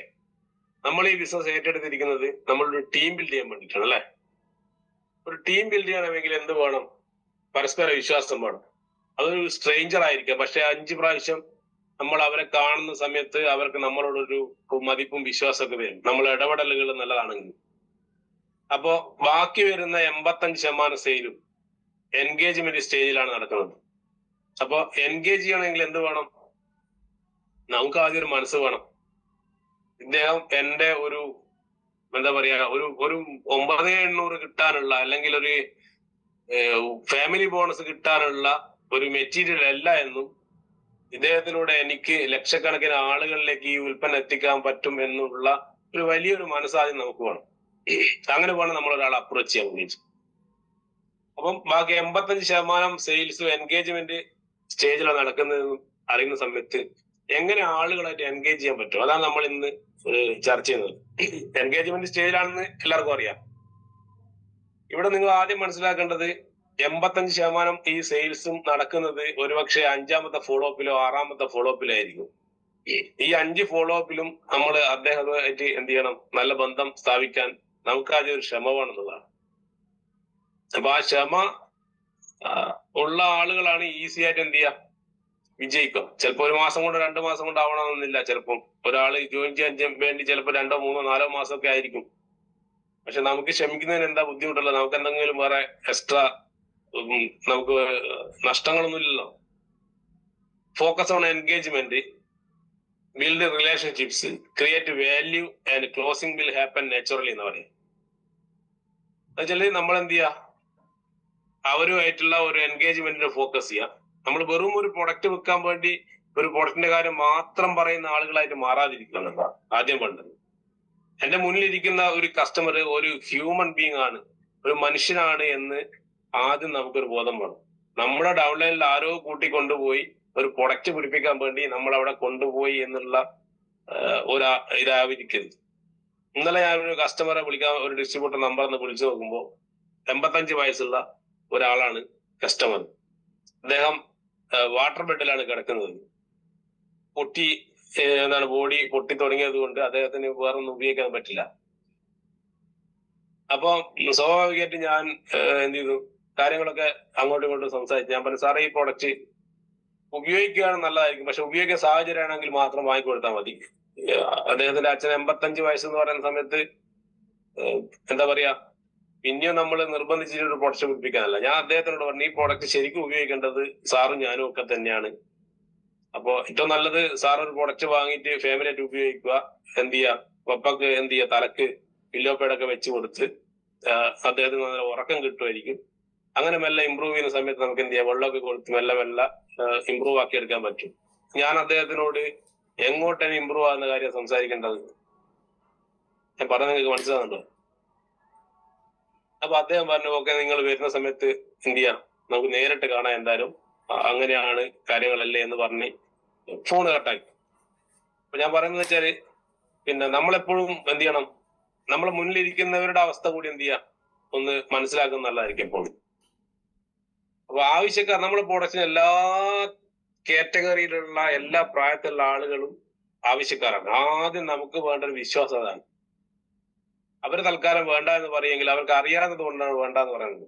അവർ നമ്മളോട് ഒബ്ജക്ഷൻ കാണിക്കുന്നത് അവർക്ക് അറിയില്ല ഇത് എത്രത്തോളം അവർക്ക് ഉപകാരപ്പെടുന്നത്. അപ്പൊ അവരത് കേൾക്കാനും നിങ്ങളെ വിശ്വസിക്കണമെങ്കിൽ നിങ്ങൾ എന്ത് ചെയ്യണം, ആദ്യം അവരൊരു എൻഗേജ്മെന്റ്, ആ ഒരു എന്താ പറയാ, ഒരു പരസ്പര വിശ്വാസമുള്ള ഒരു ബന്ധം സ്ഥാപിച്ചെടുക്കുക എന്നുള്ളതാണ്. ഞാൻ വീണ്ടും ഒരിക്കൽ കൂടി ഓർമ്മിപ്പിക്കുകയാണ്, 85% സെയിൽസ് നടക്കുന്നത് 5ാമത്തെ ഫോളോ അപ്പിലായിരിക്കും. ആ 5 പ്രാവശ്യം നിങ്ങൾക്ക് ഒരു കസ്റ്റമറെ അല്ലെങ്കിൽ നിങ്ങളുടെ പ്രോസ്പെക്റ്റിനെ കാണാൻ പോകാനുള്ള മനസ്സില്ലെങ്കിൽ നിങ്ങൾ ആദ്യത്തെ പ്രാവശ്യം പോകണ്ടെന്നുള്ളതാണ്. I think you get the point. എന്ന് വെച്ചാൽ ഇപ്പൊ നിലവിൽ ഇപ്പൊ എന്റെ സുഹൃത്ത് അജീഷ് ഇവിടെ വെക്കുന്നുണ്ട്. അജീഷ് ഇന്നൊരു കസ്റ്റമർ കണ്ടു, അദ്ദേഹം വേണ്ടാന്ന് പറഞ്ഞു കഴിഞ്ഞാൽ പിന്നെ ആ വഴിക്ക് പോകുന്നില്ലെങ്കിൽ ആ ആദ്യത്തെ പോക്ക് ക്യാൻസൽ ചെയ്യണം. അദ്ദേഹം വേണ്ടാന്നേ പറയും, നമുക്കാണ് ആവശ്യം ഇത് വിൽക്കുക എന്നുള്ളത്. അപ്പൊ നമ്മുടെ മനസ്സിൽ എന്തായിരിക്കണം, എത്ര ഒബ്ജക്ഷൻ കിട്ടി നമ്മൾ തിരിച്ചു വരുമ്പോഴും ഞാൻ ഈ പ്രൊഡക്റ്റ് നിങ്ങളെ എടുപ്പിക്കും എന്നുള്ള ഒരു വാശിയോട് കൂടിയായിരിക്കണം നമ്മൾ എന്ത് ചെയ്യേണ്ടത്, ഫീൽഡിൽ ഇറങ്ങേണ്ടത്. ഒരു നല്ല സെയിൽസ്മാൻ ആകുന്നതിനുള്ള ഒരു 3 സ്റ്റെപ്പ് ഉണ്ട്. നിങ്ങൾക്ക് ഒരു നല്ല സെയിൽസ്മാൻ ആകാൻ ആഗ്രഹമുണ്ടോ? ഇത് ആരോടാണ് ഞാൻ സംസാരിക്കുന്നത് എനിക്കറിയില്ലല്ലോ. നിങ്ങൾക്ക് അങ്ങനെ ഒരു നല്ല സെയിൽസ്മാൻ ആകണമെന്ന് ആഗ്രഹം ഉണ്ടെങ്കിൽ യെസ് എന്നൊന്ന് ടൈപ്പ് ചെയ്ത് കഴിഞ്ഞാൽ എത്രത്തോളം ആളുകൾക്ക് നല്ല സെയിൽസ്മാൻ ആകണമെന്ന് അറിയാൻ പറ്റും.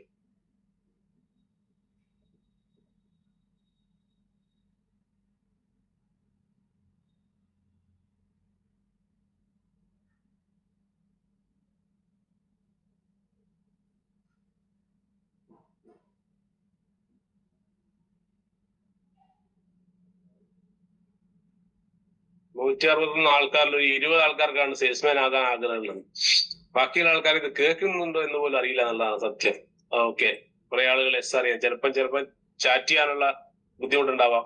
ഏതായാലും എനിക്ക് ആവശ്യമുള്ള കുറച്ച് ആളുകൾ എനിക്ക് കിട്ടിയിട്ടുണ്ട്. അപ്പൊ അവരോട് എന്ത് ചെയ്യാം, നമുക്ക് ബാക്കിയുള്ള കാര്യങ്ങളൊക്കെ സംസാരിച്ചു പോകാം. ഇത് ഞാൻ പറയാൻ കാരണം വെച്ചാല്, ആദ്യം നമ്മുടെ മൈൻഡ് സെറ്റ് മാറ്റമൊന്നുമില്ല. ലോകത്തിലെ ഏറ്റവും മികച്ച പ്രൊഫഷനാണ് സെയിൽസ്. ഏറ്റവും മികച്ച പ്രൊഫഷൻ, ഏത് പ്രൊഫഷനെക്കാട്ടും ബെസ്റ്റ് ഒരു മേഖല എന്ന് പറയുന്നത് സെയിൽസ് ആണ്. സെയിൽസ്മാന്റെ ഒരു പ്രത്യേകത എന്ന് വെച്ച് കഴിഞ്ഞാല്, മറ്റുള്ള ആൾക്കാരൊക്കെ കാണുന്ന കസ്റ്റമേഴ്സിന് ഒരു ബൗണ്ടറി ഉണ്ട്. ഒരു സെയിൽസ്മാൻ ഒരു ബൗണ്ടറി ഇല്ല. നമുക്ക് ആരെ വേണമെങ്കിലും കണ്ട് സംസാരിക്കാൻ പറ്റും അല്ലെ? അതന്നെ നമ്മുടെ പേഴ്സണാലിറ്റി ഡെവലപ്മെന്റിന് ഒരുപാട് ഉപകാരം. അതേപോലെ ഇന്ന് 1000 രൂപ വേണം എന്ന് ആഗ്രഹിച്ച് ഫീൽഡിലേക്ക് ഇറങ്ങുവാണെങ്കിൽ 1000 ഉണ്ടാക്കാം. ഇന്ന് 10,000 വേണം എന്ന് ആഗ്രഹിച്ച് ഇറങ്ങുവാണെങ്കിൽ 10,000 ഉണ്ടാക്കാൻ പറ്റും. അതൊരു സെയിൽസ്മാന് മാത്രമല്ലേ കഴിയും. ഒരു സെയിൽസ്മാൻ എന്ത് ചെയ്യും? സെയിൽസ്മാന്റെ ലൈഫ് സ്റ്റൈൽ എപ്പോഴും മറ്റുള്ളവരെക്കാട്ടും കുറച്ചും കൂടി ഒരു ബെറ്റർ ലൈഫ് സ്റ്റൈൽ ആയിരിക്കും. അപ്പൊ ലോകത്തിലെ ഏറ്റവും വലിയ പണക്കാരായിട്ടുള്ള ആളുകളൊക്കെ എടുത്തു കഴിഞ്ഞാൽ അവരെ നന്നായിട്ട് വിറ്റ ആളുകളായിരിക്കും. അവർ മറ്റുള്ളവർക്ക് അവരുടെ പ്രൊജക്റ്റ് വിറ്റ ആളുകളായിരിക്കും. അപ്പൊ എന്തും ഈ സാധനങ്ങൾ കൊണ്ടുവരുന്ന വിൽക്കുക എന്ന് മാത്രമല്ല ഈ ഒരു സെയിൽസ്മാൻ എന്ന് പറയുന്നത്. നമ്മുടെ ഉള്ളിലുള്ള ഒരു ക്വാളിറ്റി കൂടിയാണ് സെയിൽസ്മാൻഷിപ്പ്. നമ്മൾ ഏറ്റവും മികച്ച ബയോടോറിയത്തിലെ ഏറ്റവും മികച്ച കേരളത്തിലെ സെയിൽസ്മാൻ ആരാണെന്ന് ചോദിച്ചു കഴിഞ്ഞാൽ നമ്മൾ ഓരോരുത്തരും നമ്മളാണ് എന്ന് ആദ്യം വിശ്വസിക്കുക എന്നുള്ളതാണ്. കാരണം ഈ ഒരു ഉൽപ്പന്നം, നമ്മുടെ പ്രൊഡക്റ്റിനെ കുറിച്ച് നിങ്ങൾക്ക് ആകെ ഒരു മൈനസ് ഉണ്ടാവില്ല. ഈ ഒരു ഉൽപ്പന്നം ഏറ്റവും കൂടുതൽ എന്താ പറയാ ജനങ്ങളിലേക്ക് എത്തിക്കേണ്ടതിന്റെ ഉത്തരവാദിത്തം നമുക്കാണിപ്പോ. കാരണം നമ്മളാണ് ഇത് അറിഞ്ഞത്. മറ്റേ നവ്യ നായർ പറഞ്ഞ പോലെ ഞാനേ കണ്ടുള്ളൂ, ഞാൻ മാത്രമേ കണ്ടുള്ളൂ എന്നല്ല. അതുപോലെ ഇത് മനസ്സിലാക്കിയ ആളുകൾ നമ്മൾ മാത്രമാണ്. വിരലിലുണ്ടാവുന്ന കുറച്ച് ആളുകൾ മാത്രമാണ് ഇത് മനസ്സിലാക്കിയത്. അപ്പൊ ഇത് നാട്ടിലേക്ക് എത്തിക്കുക എന്ന് പറഞ്ഞാൽ മുഹമ്മദ് നബിയും യേശു ക്രിസ്തു ശ്രീനാരായണ ഗുരു ഒക്കെ കട്ടമ്പി സ്വാമിയും ഒക്കെ ഇറങ്ങിയ ഒരു സമൂഹത്തിലേക്കാണ് നമ്മൾ ഇതും കൊണ്ട് ഇറങ്ങുന്നത്. ഒരു നവോത്ഥാനത്തിന്റെ ഭാഗമാണ് ഈ ബയോടോറിയത്തിൽ നമ്മുടെ റോഡ് ശരിക്കും പറഞ്ഞു കഴിഞ്ഞാൽ. ഒരു 2-3 വർഷം കൂടി കഴിയുമ്പോഴേക്കും കൈയിന്റെ മുകളിൽ പട്ട കെട്ടിയ ആളുകളെ തേടിയ ആളുകൾ വരും. എനിക്കൊരു പ്രൊഡക്റ്റ് വേണം, നമ്മുടെ മാഗ്നറ്റിക് തെറാപ്പിന്റെ പ്രൊഡക്റ്റ് ഉണ്ടോ. ഒരുപക്ഷെ അന്ന് ഈ ബയോടോറിയം കമ്പനിയിൽ മാഗ്നറ്റിക് തെറാപ്പി ഉണ്ടാവണമെന്നില്ല, വേറെ പല പ്രൊഡക്റ്റുകളായിരിക്കും. നിങ്ങൾ ആ ഒരു സാഹചര്യം ഒന്ന് ആലോചിച്ച് നോക്ക്. മാഗ്നറ്റിക് തെറാപ്പി നമ്മളങ്ങ് സ്റ്റോപ്പ് ചെയ്തു. മോർ പവറും അൾട്രാവറിയും ഇനി ഇതിനെക്കാട്ടും ബെറ്റർ ആയിട്ടുള്ള മറ്റുള്ള പ്രൊഡക്റ്റുകളോ ആണ് എങ്കിൽ നമ്മുടെ പ്രിയപ്പെട്ട ആളുകൾക്ക്, നമ്മുടെ നാട്ടുകാർക്ക് നമ്മളെങ്ങനെ മാഗ്നറ്റിക് തെറാപ്പിന്റെ പ്രൊഡക്റ്റ് കൊടുക്കും? അപ്പൊ അതുകൊണ്ട് തന്നെ നമുക്ക് സമയം വളരെ കുറവാണ് മുന്നിൽ. അതുകൊണ്ട് തന്നെ അർജൻസി വേണ്ടത് നമുക്കാണ്. ഇത് വിൽക്കണം എന്നുള്ള ഒരു അർജൻസി ആദ്യം നമുക്ക് വേണം. ഇപ്പൊ നമ്മുടെ കയ്യിലുള്ളത് കൊണ്ടല്ലേ, നിങ്ങൾക്ക് ഏത് പാതിരക്കും ഏത് പിക്കപ്പ് സെന്ററിൽ നിന്ന് പ്രൊഡക്റ്റ് കിട്ടുന്നുണ്ടല്ലേ നിങ്ങൾ സ്ലോ ആകുന്നത്. ആദ്യം ആ മൈൻഡ് സെറ്റ് മാറ്റി. എന്റെ മുന്നിൽ സമയമില്ല, ഇത് പെട്ടെന്ന് എനിക്ക് എന്ത് ചെയ്യണം, ഇത് വിറ്റുകൊണ്ട് ഓപ്പർച്യൂണിറ്റി കൊടുത്തുകൊണ്ട് എനിക്ക് റിക്രൂട്ട് ചെയ്യണം എന്നുള്ള ഒരു മൈൻഡ് സെറ്റിലേക്ക് ആദ്യം നമ്മൾ കയറി. അങ്ങനെ സംഭവിച്ചൂടെ? അപ്പൊ ഏറ്റവും നന്നായിട്ട് വിൽക്കാൻ പറ്റണമെങ്കിൽ ഒരു 3 സ്റ്റെപ്പ് ഉണ്ട്. ഒന്ന്, നമ്മളെപ്പോഴും ഒരു പ്രോബ്ലം ഫൈൻഡർ ആയിരിക്കണം, ഒരു പ്രോബ്ലം സോൾവർ ആയിരിക്കണം, ഒരു പ്രൊഡക്റ്റ് പുഷർ ആവാൻ പാടില്ല. എന്ന് വെച്ചാല് ഞാനിപ്പോ ഒരാളുടെ മുന്നിൽ അമ്പിളി മേഡത്തിനെ കാണുന്നു. ഞാൻ അമ്പിളി മേഡത്തെ കണ്ട് സംസാരിക്കുന്ന സമയത്ത് ഞാൻ എപ്പോഴും ഞാൻ നേരത്തെ പറഞ്ഞ പോലെ എന്റെ മുന്നിൽ അമ്പിളി മേഡം എന്ന് പറയുന്ന ഒരു മനുഷ്യ സ്ത്രീയാണ് ഇരിക്കുന്നത് എന്നുള്ള ഒരു ബോധം എനിക്ക് വേണം ആദ്യം. അവർക്ക് എന്താണ് പ്രശ്നം, അവരുടെ വേദന എന്താണ്, അത് അറിയണമെങ്കിൽ എന്ത് വേണം? നേരത്തെ പറഞ്ഞതുപോലെ എൻഗേജ്മെന്റ് സ്റ്റേജിലേക്ക് എത്തണം. ഒരു കോൺവെർസേഷൻ നടക്കുമ്പോഴാണ് എന്ത് ചെയ്യുക, അവർക്ക് ഇഷ്ടപ്പെടുന്ന രീതിയിൽ നമ്മൾ സംസാരിക്കുമ്പോൾ മാത്രമേ അവർ മനസ്സ് തുറക്കൂ. പറഞ്ഞോ? അപ്പൊ നമ്മൾ എന്ത് ചെയ്യണം? അവരുടെ ഇഷ്ടത്തിനനുസരിച്ച് അവരോട് കാര്യങ്ങൾ ചോദിച്ച് മനസ്സിലാക്കി അവരുടെ വേദന മനസ്സിലാക്കി എടുക്കണം നമുക്ക് പറ്റണം. അതേപോലെ തന്നെ അവരുടെ ആ പ്രോബ്ലത്തിനുള്ള സൊല്യൂഷൻ കൊടുക്കാൻ വേണ്ടി നമുക്ക് പറ്റണം. അല്ലാതെ നമ്മൾ ഒരു പ്രൊഡക്റ്റ് പുഷ് ചെയ്യുന്ന ഒരു പ്രൊഡക്റ്റ് പുഷറായിട്ട് മാറാതിരിക്കുക എന്നുള്ളതാണ് ഒന്നാമത്തെ പോയിന്റ്. ഒരു നല്ല ഒരു സെയിൽസ്മാന്റെ ക്വാളിറ്റി എന്ന് പറയുന്നത് അദ്ദേഹത്തിന്റെ മുന്നിലിരിക്കുന്ന ആളുടെ എന്ത് ചെയ്യും, പ്രോബ്ലം ഫൈൻഡ് ചെയ്യും, പ്രോബ്ലം സോൾവ് ചെയ്യും എന്നുള്ളതാണ്. അപ്പൊ അവരുടെ ഒരു വേദന, അത് ശാരീരിക വേദന ആയിരിക്കാം, അല്ലെങ്കിൽ മാനസിക വേദന ആയിരിക്കാം, ഇനി അതും അല്ലെങ്കിൽ അവരുടെ സാമ്പത്തികമായിട്ടുള്ള വേദനയായിരിക്കും. അത് ഐഡന്റിഫൈ ചെയ്യുക എന്നുള്ളതാണ്. അപ്പൊ ഇതാണ് ആദ്യത്തെ ഘട്ടം എന്ന് പറയുന്നത്. അതിനെന്താ വേണ്ടത്? അതിന് 1 നമുക്ക് ക്ഷമ വേണം. 2 അവരെ മനസ്സിലാക്കാനുള്ള ഒരു മാനസികാവസ്ഥ നമുക്ക് വേണം. ഓക്കെ, അത് ചിലപ്പോ ഒന്നാമത്തെ വിസിറ്റിൽ ആവണമെന്നില്ല. മേ ബി നമ്മൾ അവിടെ പുതിയതായിരിക്കാമെന്ന്. ഇപ്പൊ എന്നെയും കുട്ടി അജേഷ് ആണ് അമ്പിളി മേഡത്തിന്റെ വീട്ടിലേക്ക് പോകുന്നതെങ്കിൽ അജേഷും അമ്പിളി മേഡം തമ്മിൽ പരിചയമുണ്ട്, പക്ഷെ എനിക്ക് പരിചയം ഉണ്ടാവണമെന്നില്ല. ഞാൻ ആദ്യമായിട്ട് വരുന്നതായിരിക്കും. അപ്പൊ ഞാൻ എന്താ വേണ്ടത്? ഞാൻ അവരെ പരിചയപ്പെട്ട് അവരുടെ ഹൃദയത്തിലേക്ക് എന്ത് ചെയ്യണം? ഒരു വാതില് ഓപ്പൺ ചെയ്ത് വെക്കണം. നാളെ അജേഷ് ഈ പരിപാടി നിർത്തിപ്പോയി, എനിക്ക് എന്ത് ചെയ്യേണ്ടി വരും? അമ്പിളി മേഡത്തിന് ചിലപ്പോൾ കാണേണ്ടി വരും. നിങ്ങൾ അങ്ങനെ ചിന്തിക്കാറുണ്ടോ എന്നുള്ളത് എനിക്കറിയില്ല. നമ്മുടെ കൂടെ വരുന്ന പല ഡിസ്ട്രിബ്യൂട്ടേഴ്സും നമ്മുടെ കൂടെ ഉണ്ടാവണമെന്നില്ലല്ലോ. പക്ഷെ നമുക്ക് നമ്മുടെ കസ്റ്റമറായി വരാൻ പോകുന്ന നമ്മുടെ പ്രോസ്പെക്ട് എന്ന് വിളിക്കുന്ന ആള് നമ്മുടെ സൗകര്യത്തിന് വേണ്ടി കസ്റ്റമർ നൽകുക. നമ്മുടെ കസ്റ്റമർ നമുക്ക് ആജീവനാന്തം നമുക്ക് വേണ്ട ആളുകളാണ്. അപ്പൊ അവരൊരു ഹൃദയബന്ധം സ്ഥാപിക്കുക എന്ന് പറയുന്നത് നമ്മുടെ ആവശ്യമാണ് എന്നുള്ള തിരിച്ചറിവ് ആദ്യം നമുക്ക് വേണം. ക്ലിയർ? ഒന്നാമത്തെ point, become A problem finder. അദ്ദേഹത്തിന് വേദന ഉണ്ട്. നമ്മളെ സംബന്ധിച്ച് എന്താണ്? അദ്ദേഹത്തിന് മൈഗ്രെയിൻ ഉണ്ട്, അദ്ദേഹത്തിന് മുട്ടുവേദന ഉണ്ട്, അദ്ദേഹത്തിന് കാല് വേദന ഉണ്ട്. ബേസിക് ആയി പറയുകയാണെങ്കിൽ അദ്ദേഹത്തിന്റെ പെയിൻ റിലീഫ് ചെയ്യാന്നുള്ളതാണ് നമുക്ക് ഈസി ആയിട്ട് പറ്റുന്നത് അല്ലെ. അതേപോലെ തന്നെ അദ്ദേഹത്തിന് സാമ്പത്തികമായിട്ട് വേദന ഉണ്ടാവും, അതും അറിയണം നമ്മൾ. ചിലപ്പോൾ ലോണൊക്കെ വന്ന് ആകെ ജപ്തിയുടെ വക്കിലായിരിക്കും, അത് അദ്ദേഹത്തിന്റെ വേദനയാണ്. അതിനും സൊല്യൂഷൻ നമ്മുടെ അടുത്തുണ്ട്. അവിടെ നമ്മൾ എന്ത് ചെയ്യണം? നമ്മുടെ ഓപ്പർച്യൂണിറ്റി സെല് ചെയ്യാൻ പറ്റണം നമുക്ക്. ഒന്നാമത്തെ പോയിന്റ്. രണ്ടാമത്തെ പോയിന്റ്,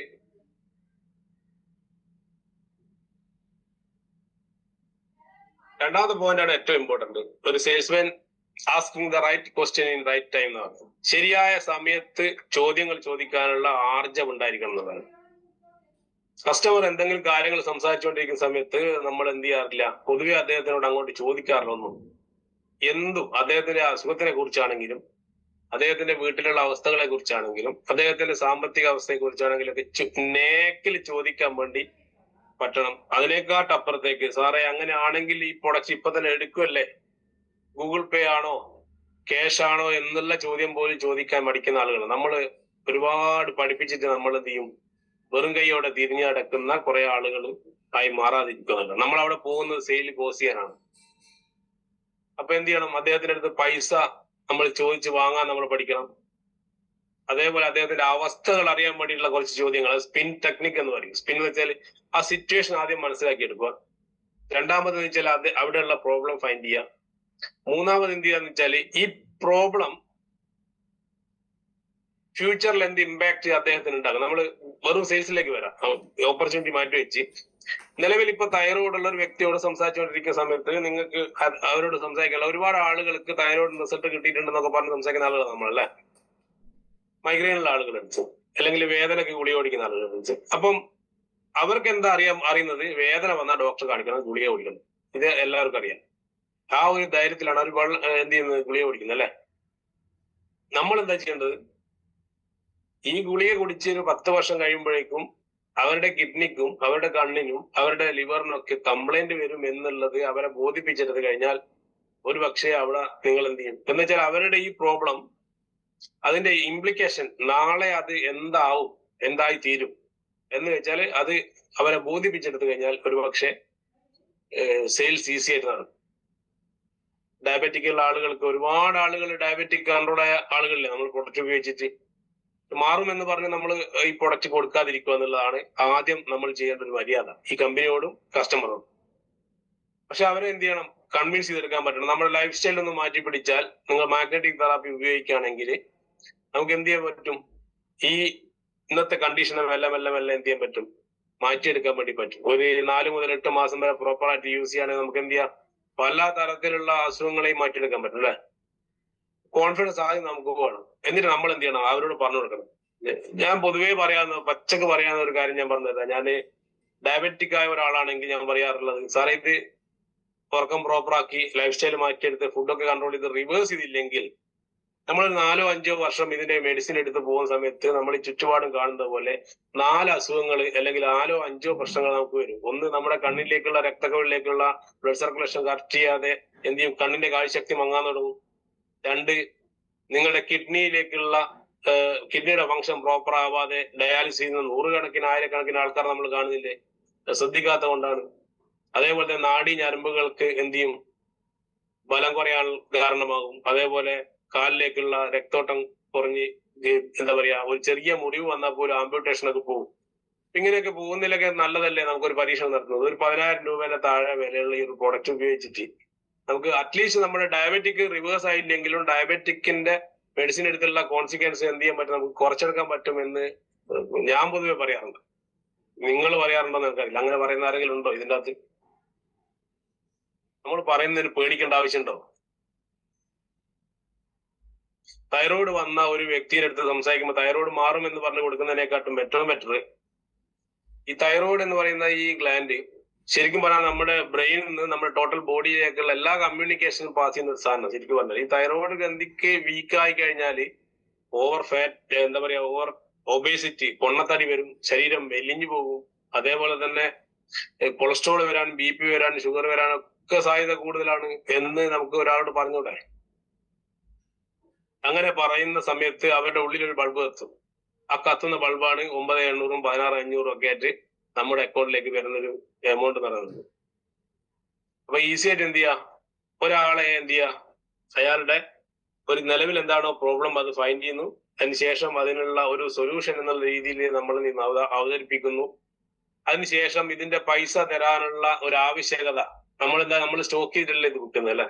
നമുക്ക് അവരെ കൊണ്ട് പേയ്മെന്റ് അപ്പൊ തന്നെ നമ്മൾ എന്ത് ചെയ്യാ, ഗൂഗിൾ പേയോ ചെക്കോ ക്യാഷോ എന്നുള്ള രീതിയിൽ ചോദിക്കാനുള്ള ഈ കാര്യങ്ങളൊക്കെ മേ ബി ഒരുപക്ഷെ നമ്മൾ പോകുന്നത് ഒരു രോഗത്തിന് ചികിത്സിക്കാനായിരിക്കില്ല. അവിടെ ഒരു ഓപ്പർച്യൂണിറ്റി ചാൻസ് ഉണ്ടെന്ന് മനസ്സിലാക്കി കഴിഞ്ഞാൽ നിലവിലുള്ള അദ്ദേഹത്തിന്റെ അല്ലെങ്കിൽ അവിടെ ആ കുടുംബത്തിൽ വരുന്ന വരുമാനം എത്രയാണെന്ന് നമ്മൾ മനസ്സിലാക്കുന്നു.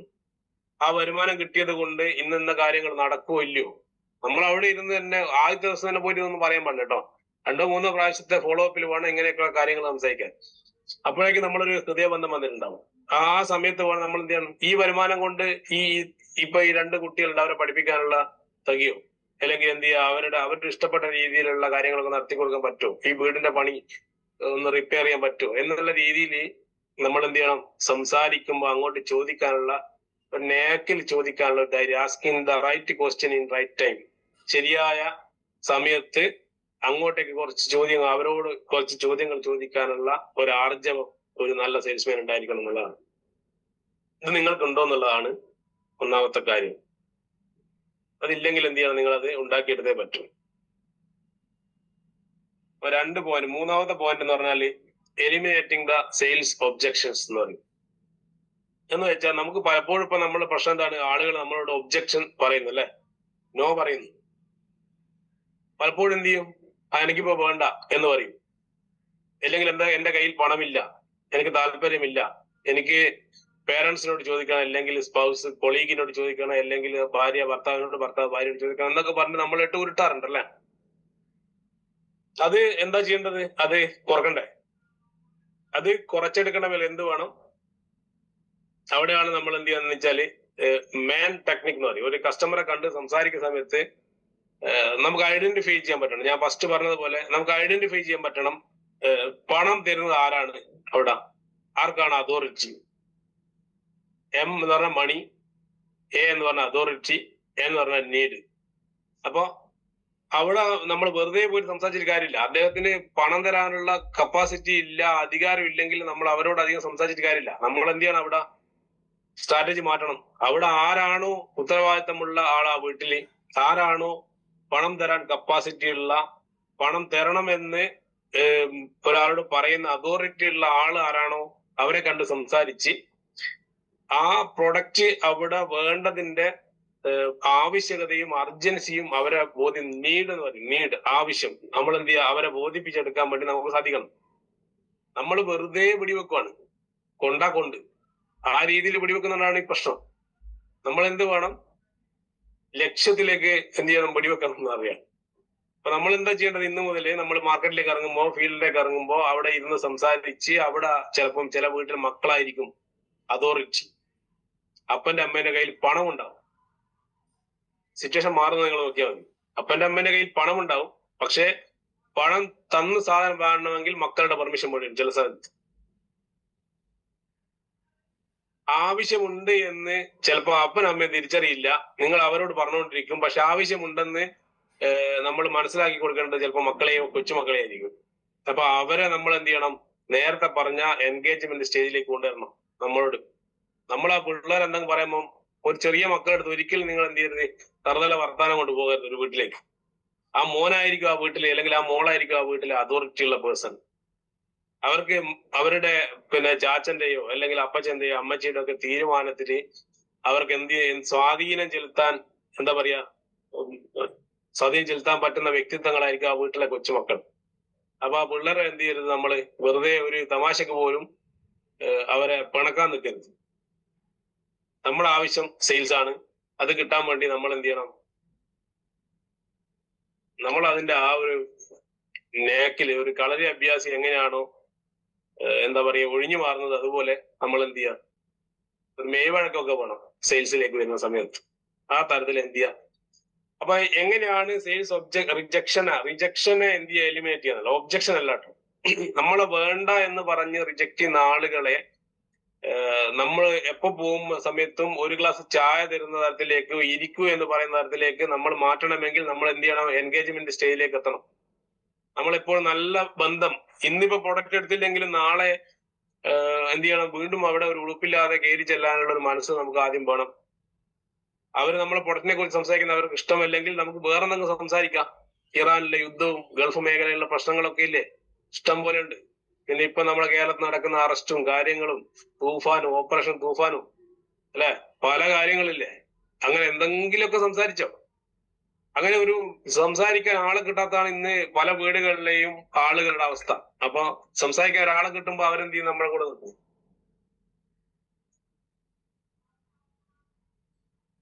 അങ്ങനെ എന്ത് ചെയ്യണം, നമ്മള് മാക്സിമം നമ്മളെ റിജക്ട് ചെയ്യാതെ. കാരണം ഇന്ന് മാട്രസ് പേഡ് ആണെങ്കിൽ നാളെ സീവക്തോണ് വരുന്നുണ്ട്, നമ്മൾ അതും കൊണ്ട് പോകും. മറ്റന്നാൾ ചിലപ്പോൾ മുട്ട വരും കമ്പനിയിൽ, നമ്മൾ അതും കൊണ്ട് പോകണം. ഇപ്പൊ നെയ്യുണ്ടല്ലോ, ഇനിയിപ്പോ മുട്ട വരില്ല എന്ന് പറയാൻ പറ്റില്ലല്ലോ. അപ്പൊ ഒരു കസ്റ്റമർക്ക് വേണ്ട സാധനങ്ങളൊക്കെ, കോസ്മെറ്റിക്സ് പ്രൊഡക്റ്റ്, അന്ന് നിങ്ങൾ കഴിഞ്ഞ ആഴ്ച MD ടേബിളിന്റെ പുറത്തുള്ള ഫോട്ടോ കണ്ടില്ലേ, ഫേസ് വാഷ് അല്ലെ, ഡിറ്റർജന്റ്, ലിക്വിഡ്, സ്പ്രേ, ഇങ്ങനെ കുറെ സാധനങ്ങൾ കണ്ടില്ലേ.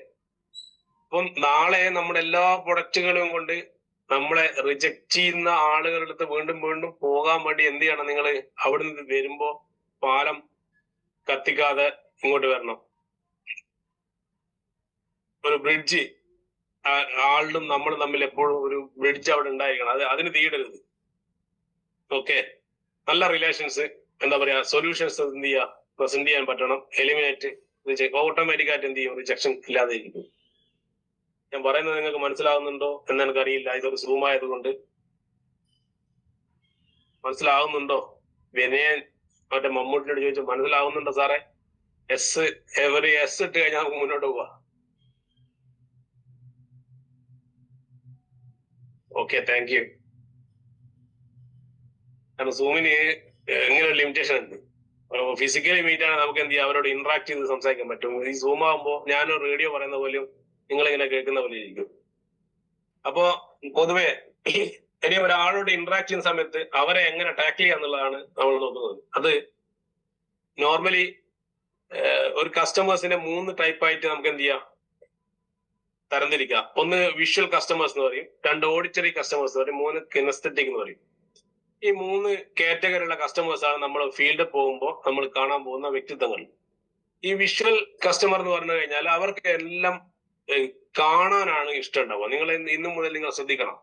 നിങ്ങൾ അപ്ലൈനെയും കൂട്ടി ഒരു വീട്ടിൽ പോയിരുന്ന് പരിചയപ്പെടുത്തി സംസാരിക്കുന്നു. അപ്പൊ അവരുടെ ഒരു എന്താ പറയാ, അവരുടെ ഒരു മാനറിസം, ഒരു ചേഷ്ട ഉണ്ടാവില്ല. നമ്മൾ വെറുതെ ഒന്ന് നോക്കുന്ന സമയത്ത് നമ്മൾ പറയുന്നത് കേൾക്കുന്നതിനെക്കാട്ടും കൂടുതൽ അദ്ദേഹം നമ്മുടെ ഫോൺ വാങ്ങിച്ച് ഫോണിലുള്ള വീഡിയോസ് നോക്കുന്നു, നമ്മുടെ ബ്രോഷർ മറിച്ചിട്ടിട്ട് അതിന്റെ പിക്ചറൊക്കെ നോക്കുന്നു, നമ്മുടെ കയ്യിലുള്ള വാട്ടർ ആൻഡ് ജിപ്പേഡ് ഇങ്ങനെ എന്ത് ചെയ്യാ, നോട്ടം കൂടുതലായിരിക്കും ചില ആളുകൾ പറയാറുണ്ട്, അവന്റെ നോട്ടം ശരിയില്ല. അങ്ങനെ നോട്ടം ശരിയില്ലാത്ത കസ്റ്റമർ ഉണ്ട്. അപ്പൊ ഈ എന്താണ് ആ വിഷ്വൽ ഇമ്പാക്ട് അവരുടെ എന്ത് ചെയ്യും, ബ്രെയിനിൽ ഒരു തീരുമാനം എടുക്കാൻ സഹായിക്കുന്ന ആളുകളുണ്ട്. അവരെ വിഷ്വൽ കസ്റ്റമേഴ്സ് എന്ന് പറയാം പൊതുവെ. ഇപ്പൊ നമ്മൾ ഐഡന്റിഫൈ ചെയ്യണം, എന്റെ മുന്നിലിരിക്കുന്ന ആളുകൾ വിഷ്വൽ ആണോ. അങ്ങനെ വിഷ്വൽ ആണെങ്കിൽ പിന്നെ നിങ്ങൾ അവിടെ അധികം വർത്താനം പറയരുത്. നിങ്ങൾ എന്ത് ചെയ്യണം, നിങ്ങൾ ബ്രോഷർ കാണിച്ചു കൊടുത്ത്, റിസൾട്ട് വീഡിയോസ് കാണിച്ചു കൊടുത്ത് അവരെന്ത് ചെയ്യണം, ടാക്കിൾ ചെയ്തിട്ട് അപ്പോൾ അവർ ഓട്ടോമാറ്റിക്കലി അവർ വിശ്വസിച്ച് എന്ത് ചെയ്യും, അവർ പ്രൊഡക്റ്റ് വാങ്ങിച്ചു കൊടുക്കും. രണ്ടാമത്തെ കസ്റ്റമർ, ഓഡിറ്ററി കസ്റ്റമേഴ്സ് എന്ന് പറയുന്നത് അവർക്ക് കേൾക്കാനായിരിക്കും താല്പര്യം. നിങ്ങൾ എന്ത് പോയിട്ട് അവിടെ നിന്ന് എന്ത് കാണിച്ചിട്ടും എന്ത് ഡെമോ കൊടുത്തിട്ടൊന്നും കാര്യം ഉണ്ടാവില്ല, ആ പറ കേൾക്കട്ടെ എന്ന് പറയുന്ന തരത്തിലുള്ള കസ്റ്റമർ നിങ്ങൾ അതിനെ ശ്രദ്ധിച്ചാൽ മതി. അപ്പം അദ്ദേഹത്തിന് എന്തായിരിക്കും വെച്ചാൽ കൂടുതൽ ഇൻഫർമേഷൻ അവരുടെ ബ്രെയിനിലേക്ക് കയറി പോകുന്നത് ചെവിയിലൂടെ ആയിരിക്കും. സിമ്പിൾ ആയിട്ട് ഇങ്ങനെ ആലോചിച്ചാൽ മതി. മറ്റേ ആളുടെ തലച്ചോറിലേക്ക് ഇൻഫർമേഷൻ കയറി പോകുന്നത് കാഴ്ചയിലൂടെയായിരിക്കും. ഈ കാറ്റഗറിയിലുള്ള ആളുകളുടെ തലച്ചോറിലേക്ക് കാര്യങ്ങൾ പോകുന്നത് നിങ്ങളുടെ ടോൺ, അതിന്റെ സ്പീഡ്, അതിന്റെ വോളിയം, ഇതൊക്കെ അവിടെ ബാധിക്കും. എന്തുകൊണ്ടാ വെച്ചാല് നിങ്ങൾ മെല്ലെ പറയുന്ന സമയത്ത് അവരെ ഐഡന്റിഫൈ ചെയ്യണമെന്നില്ല, അത് കേൾക്കണമെന്നില്ല, അവരെ ബ്രെയിൻ കേൾക്കണമെന്നില്ല, ശരിക്കും പറയാം ചെവിയല്ല. അപ്പൊ നിങ്ങൾ എന്ത് ചെയ്യണം, അവരെടുത്ത് കുറച്ചും കൂടി എന്ത് ചെയ്യുക, ഒരു നല്ലൊരു ടൊണാലിറ്റി മെയിൻറ്റെയിൻ ചെയ്യാന്നുള്ളത്. അപ്പൊ അങ്ങനെ എന്ത് ചെയ്യും, അവര് ഈ കാര്യങ്ങൾ കേട്ട് അവരെ ഉള്ളിലേക്ക് അവര് സ്വായത്തമാക്കുന്ന സമയത്താണ് അവരൊരു ഡിസിഷൻ മേക്കിംഗ് എന്ന് പറയുന്ന പ്രോസസ്സ് നടക്കും. ആദ്യത്തെ ആള് കണ്ടുകൊണ്ട് തീരുമാനം എടുക്കുമ്പോൾ രണ്ടാമത്തെ ആള് കേട്ടുകൊണ്ട് തീരുമാനം എടുക്കും, ക്ലിയർ ആയെന്ന് വിശ്വസിക്കുന്നു. മൂന്നാമത്തെ ഒരു കസ്റ്റമർ ഉണ്ട്, കിനസ്തെറ്റിക്. നമ്മളെ ശ്രദ്ധിച്ചാൽ മതി, നമുക്ക് പെട്ടെന്ന് വന്ന് കൈ തരും, നമുക്ക് എന്ത് ചെയ്യും, കൈ തരുന്നു, നമ്മുടെ പുറത്ത് തട്ടുന്നു, അല്ലെങ്കിൽ ഇരിക്കൂ എന്ന് പറഞ്ഞ് ചേർത്ത് കൊണ്ടു തരുന്നു. നമ്മൾ കൊണ്ടുപോയ മെറ്റീരിയൽ ചിലപ്പോൾ നമ്മുടെ മാട്രസ് ബേഡ് കയ്യിലുണ്ടാവും, പെട്ടെന്ന് അവരെടുത്തിട്ട് നിവർത്തി നോക്കുന്നു, അത് തൊട്ട് നോക്കുന്നു, ഞെക്കി നോക്കുന്നു, അതിന്റെ മാഗ്നറ്റ് ഉണ്ടോ എന്ന് നോക്കുന്നു, റിസ്റ്റ് ബാൻഡ് വാങ്ങി എന്ത് കൈക്ക് ധരിച്ചു നോക്കുന്നു, തലക്ക് കെട്ടി നോക്കുന്നു, അതേപോലെ നെക്ക് വേദനയുള്ള ആളാണ് ചിലപ്പോൾ അവരെ തന്നെ എടുത്ത് കെട്ടി നോക്കും, ഇതെങ്ങനെ ഉണ്ടെന്ന് നോക്കും. എന്ന് വെച്ചാൽ അവര് സ്പർശനം ആണ് അവരുടെ എന്ത് ചെയ്യാ പൊതുവായിട്ടുള്ള ഒരു ഇൻഫർമേഷൻ ഉള്ളിലേക്ക് കൊടുക്കാൻ പറ്റുന്ന അവരുടെ ഒരു നേച്ചർ എന്ന് പറയുന്നത്. അപ്പൊ അവർ notice their body language and physical reaction. അവര് ഫീല്, ടച്ച്, എക്സ്പീരിയൻസ്, സ്മൂത്ത്, ഇങ്ങനെയുള്ള മേഖലയിലായിരിക്കും അവരെ നമുക്ക് ടാക്കിൾ ചെയ്യാൻ പറ്റും. ഈ 3 തരത്തിലുള്ള കസ്റ്റമേഴ്സ് ആണ് പൊതുവെ ഉണ്ടാവുക. ഓക്കെ, നാലാമതൊരു കസ്റ്റമർ ഉണ്ട്, ഈ കൂട്ടത്തിൽ ആരെങ്കിലും ഉണ്ടെന്നല്ല, ഓഡിയോ ഡിജിറ്റൽ എന്ന് പറയും. എന്ന് വെച്ചാൽ എന്തെങ്കിലും ടോപ്പിക് കിട്ടിക്കഴിഞ്ഞാൽ പിന്നെ അതിന്റെ അങ്ങേ അറ്റം വരെ പോയിട്ട് പഠിക്കാൻ പോകും. എന്നിട്ട് നാട്ടിറങ്ങും ഉണ്ടാവില്ല, വീട്ടിറങ്ങും ഉണ്ടാവില്ല, വെറുതെ അങ്ങ് വെച്ചു പോകും. നാലാമത്തെ കാറ്റഗറി അവരെന്ത് ചെയ്യണം, അവരുടെ പേഴ്സണാലിറ്റി ഒന്ന് മാറ്റി പിടിക്കുന്നത് നല്ലതായിരിക്കും. നല്ലതല്ല എന്നല്ല, അവര് ലോകത്തിലെ ഏറ്റവും എന്താ പറയാ അറിയപ്പെട്ട തത്വചിന്തകരൊക്കെ ഓഡിയോ ഡിജിറ്റൽ ആയിരുന്നതാണ്. പക്ഷെ അവരുടെ കുടുംബത്തില് അവരെ കൊണ്ട് എന്തെങ്കിലും ഗുണം കിട്ടിയെന്ന് ചോദിച്ചാൽ ചിലപ്പോൾ ഇല്ല എന്ന് പറയേണ്ടി വരും. അതുകൊണ്ട് അത് പറഞ്ഞതേ ഉള്ളൂ. അപ്പൊ നമ്മൾ എന്ത് ചെയ്യാം, നമ്മുടെ കസ്റ്റമർ വിഷ്വൽ ആണോ, ഓഡിറ്ററി ആണോ, കിനസ്തെറ്റിക് ആണോ, ഇത് 3 ഐഡന്റിഫൈ ചെയ്യണം.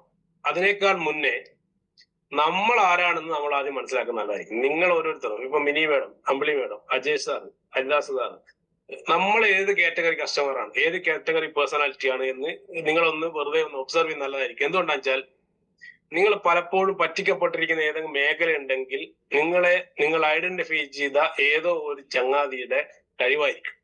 അത് നിങ്ങളെ കഴിവുകേടും കൂടിയാണ്. പലപ്പോഴും പലതും കേട്ടിട്ട് പ്രൊഡക്റ്റ് വാങ്ങി കൂട്ടുന്ന ആളുകൾ ഉണ്ടാവും, അല്ലെങ്കിൽ തീരുമാനം എടുക്കുന്ന ആളുകൾ ഉണ്ടാവും. അവരെന്താണ്, അവരുടെ പേഴ്സണാലിറ്റി ഓഡിറ്ററി ആയതുകൊണ്ട് അവർ ചിലപ്പോൾ അങ്ങ് സറണ്ടർ ആയി പോകും മറ്റേ ആൾക്ക്. ഇപ്പൊ കിനസ്തെറ്റിക് ആയിരിക്കും, എന്താ പറയാ, ഇങ്ങനെ തൊട്ടും തലോടിയൊക്കെ നടക്കുന്ന സമയത്ത് വെറുതെ കാണുന്നില്ലേ ചില ആളുകൾ പ്രേമിച്ചിട്ട് പോകുന്നൊക്കെ, എന്താണ് അവര് പേഴ്സണാലിറ്റി കിനസ്തെറ്റിക് ആയിരിക്കും. അപ്പൊ മറ്റേ ആൾ വേഗം ടാക്കിൾ ചെയ്യും. അപ്പൊ പിന്നെ സ്പർശന സുഖം കിട്ടുന്ന സമയത്ത് അവരെ വഹിക്കും. ആ തരത്തില് വിഷ്വൽ കസ്റ്റമർ ഉണ്ടാവും. അപ്പൊ നമ്മൾ ആദ്യം ഐഡന്റിഫൈ, എന്തുകൊണ്ടാ, ഇല്ലെങ്കിൽ മുന്നിലിരുന്ന ചങ്ങാതി നമ്മളെ മനസ്സിലാക്കിയിട്ട് അവന്റെ കമ്പനിന്റെ പ്ലാന് പറയുമ്പോൾ നമ്മൾ അങ്ങ് ബാവ് വിളിച്ചങ്ങ് കേൾക്കും, എന്നിട്ട് അവന്റെ പ്ലാനിൽ നമ്മൾ പോകും. You don't have the plan, you will fall in other people's plan എന്ന് പറഞ്ഞിട്ടില്ലേ. അങ്ങനെയാണ് കുറെ ആള് പോയത്. കുറെ ആയുർവേദ കമ്പനി പോയി, കുറെ ലിക്വിഡ് വെക്കാൻ പോയി, കുറെ ആള് സോപ്പ് വെക്കാൻ നടക്കുന്നുണ്ട്, കുറെ ആൾക്കാർ ഈ ക്രിപ്റ്റോ കറൻസിയിൽ നടക്കുന്നുണ്ട്. എന്തുകൊണ്ടാ, നമ്മൾ പോയി പ്ലാൻ കൊടുത്ത ആളാണ് നമ്മളെ കൊണ്ടുപോയിട്ട് വേറെ കമ്പനി ചേർക്കുന്നുണ്ടാവുക. നമ്മളെ പേഴ്സണാലിറ്റി നമ്മൾ എന്ത് ചെയ്യുന്നില്ല, മനസ്സിലാക്കുന്നില്ല എന്നുള്ളതാണ്. അവിടെ തോറ്റു പോകുന്ന ആരാണ്, നമ്മളാണ്. സെയിൽസിനേക്കാട്ട് അപ്പുറത്ത് നമ്മൾ മനസ്സിലാക്കേണ്ട ഒരു കാര്യമാണ് നമ്മുടെ പേഴ്സണാലിറ്റി ഏത് കാറ്റഗറി ആണെന്നുള്ളത്. നന്നായിട്ട് സംസാരിക്കാൻ പറ്റുന്ന, നന്നായിട്ട് ടാക്കിൾ ചെയ്യാൻ പറ്റുന്ന ഒരാൾ വന്നു കഴിഞ്ഞ് നമ്മളെ മനസ്സിലാക്കി കഴിഞ്ഞാൽ ഒരുപക്ഷെ നമ്മൾ അറിയാതെ സറണ്ടർ ചെയ്ത് പോകും. അപ്പൊ എന്ത് ചെയ്യാ, കസ്റ്റമറെ മനസ്സിലാക്കുന്നതിനൊക്കെ ഉപരി നമ്മൾ ആദ്യം നമ്മളെ മനസ്സിലാക്കുക. എന്തൊക്കെയാണെങ്കിലും ഈ 3 തരത്തിലുള്ള കസ്റ്റമേഴ്സിനെ നിങ്ങൾ എന്ത് ചെയ്യും, ഫീൽഡിൽ കാണും. അപ്പൊ അവരുടെ നിന്ന് പൈസ വാങ്ങിച്ചെടുക്കാൻ ഏറ്റവും എളുപ്പ വഴി, വിഷ്വൽ ആയിട്ടുള്ള ആളാണെങ്കിൽ വിഷ്വൽ ട്രീറ്റ് കൊടുത്തുകൊണ്ട് അവരോട് പറയാം, സാറേ അങ്ങനെയാണെങ്കിൽ ഗൂഗിൾ പേ ആണോ ക്യാഷ് ആണോ എന്ന് ചോദിക്കുന്ന സമയത്ത് അവർ ഓട്ടോമാറ്റിക്കായി അറിയാതെ പൈസ തരും.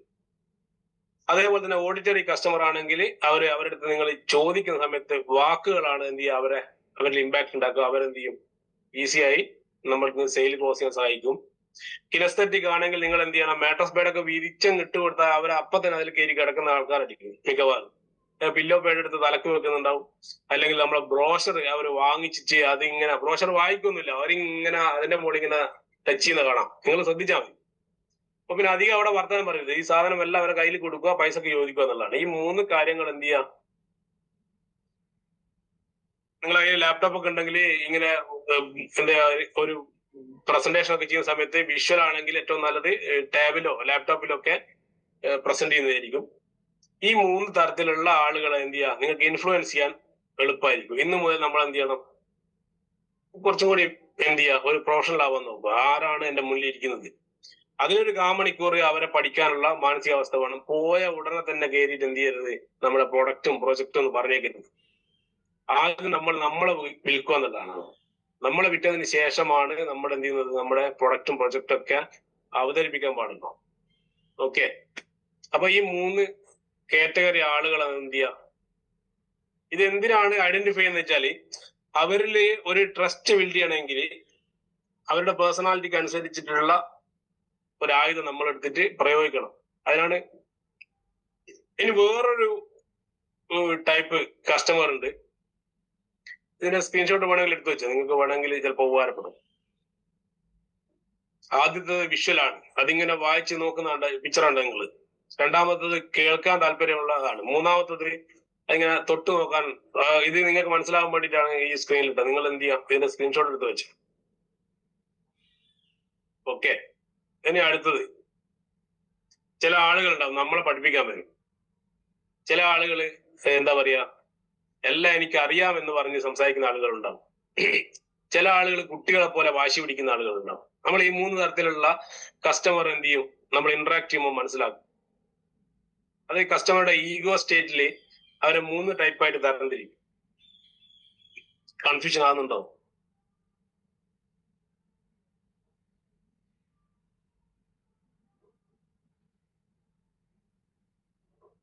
എന്റെ കൂടെ ഉണ്ടോ? എന്തെങ്കിലും ഒരു ഹായ് വിട്ടെ.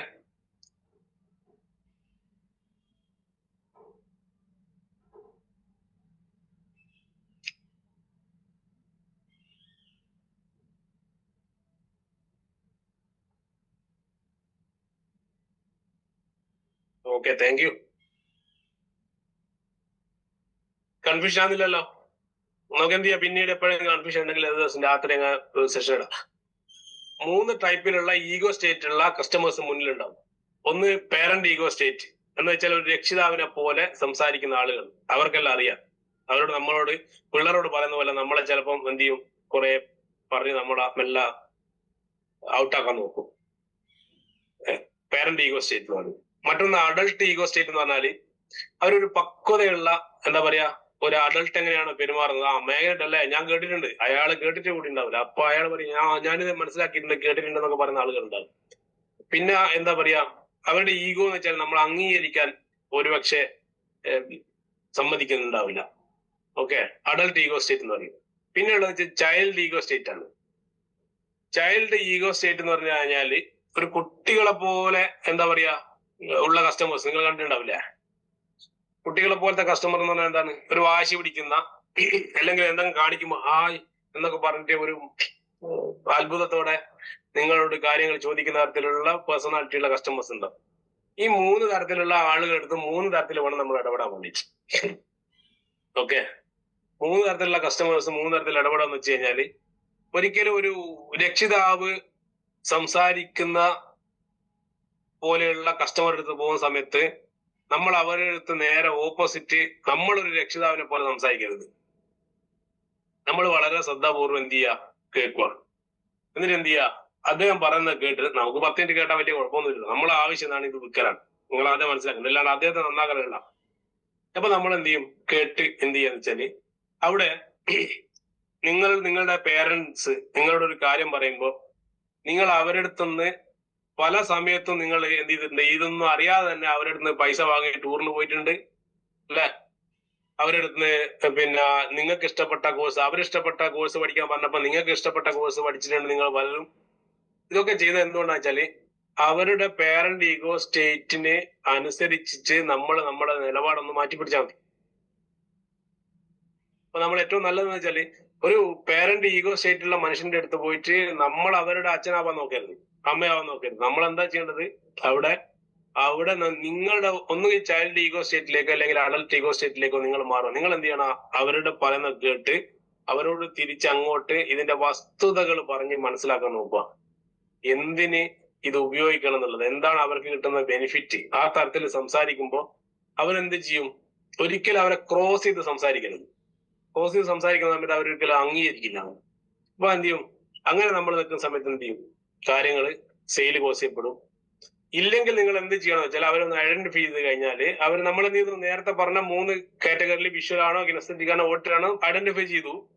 പിന്നെ അവരുടെ മൈൻഡ് സെറ്റ് ഈഗോ സ്റ്റേറ്റ് ഏതാണെന്ന് മനസ്സിലാക്കി കഴിഞ്ഞാൽ അവിടെ നിങ്ങൾക്ക് വേണമെങ്കിൽ ഒരു കുട്ടിയെ പോലെ പെരുമാറി കഴിഞ്ഞാൽ മേ ബി ഒരു പക്ഷെ എന്ത് ചെയ്യും? ഒരു പേരന്റ് അല്ലെ, ഒരു പേരന്റ് ഒരു കരയുന്ന കുട്ടിയെ ഒരിക്കലും എന്ത് ചെയ്യാറില്ല.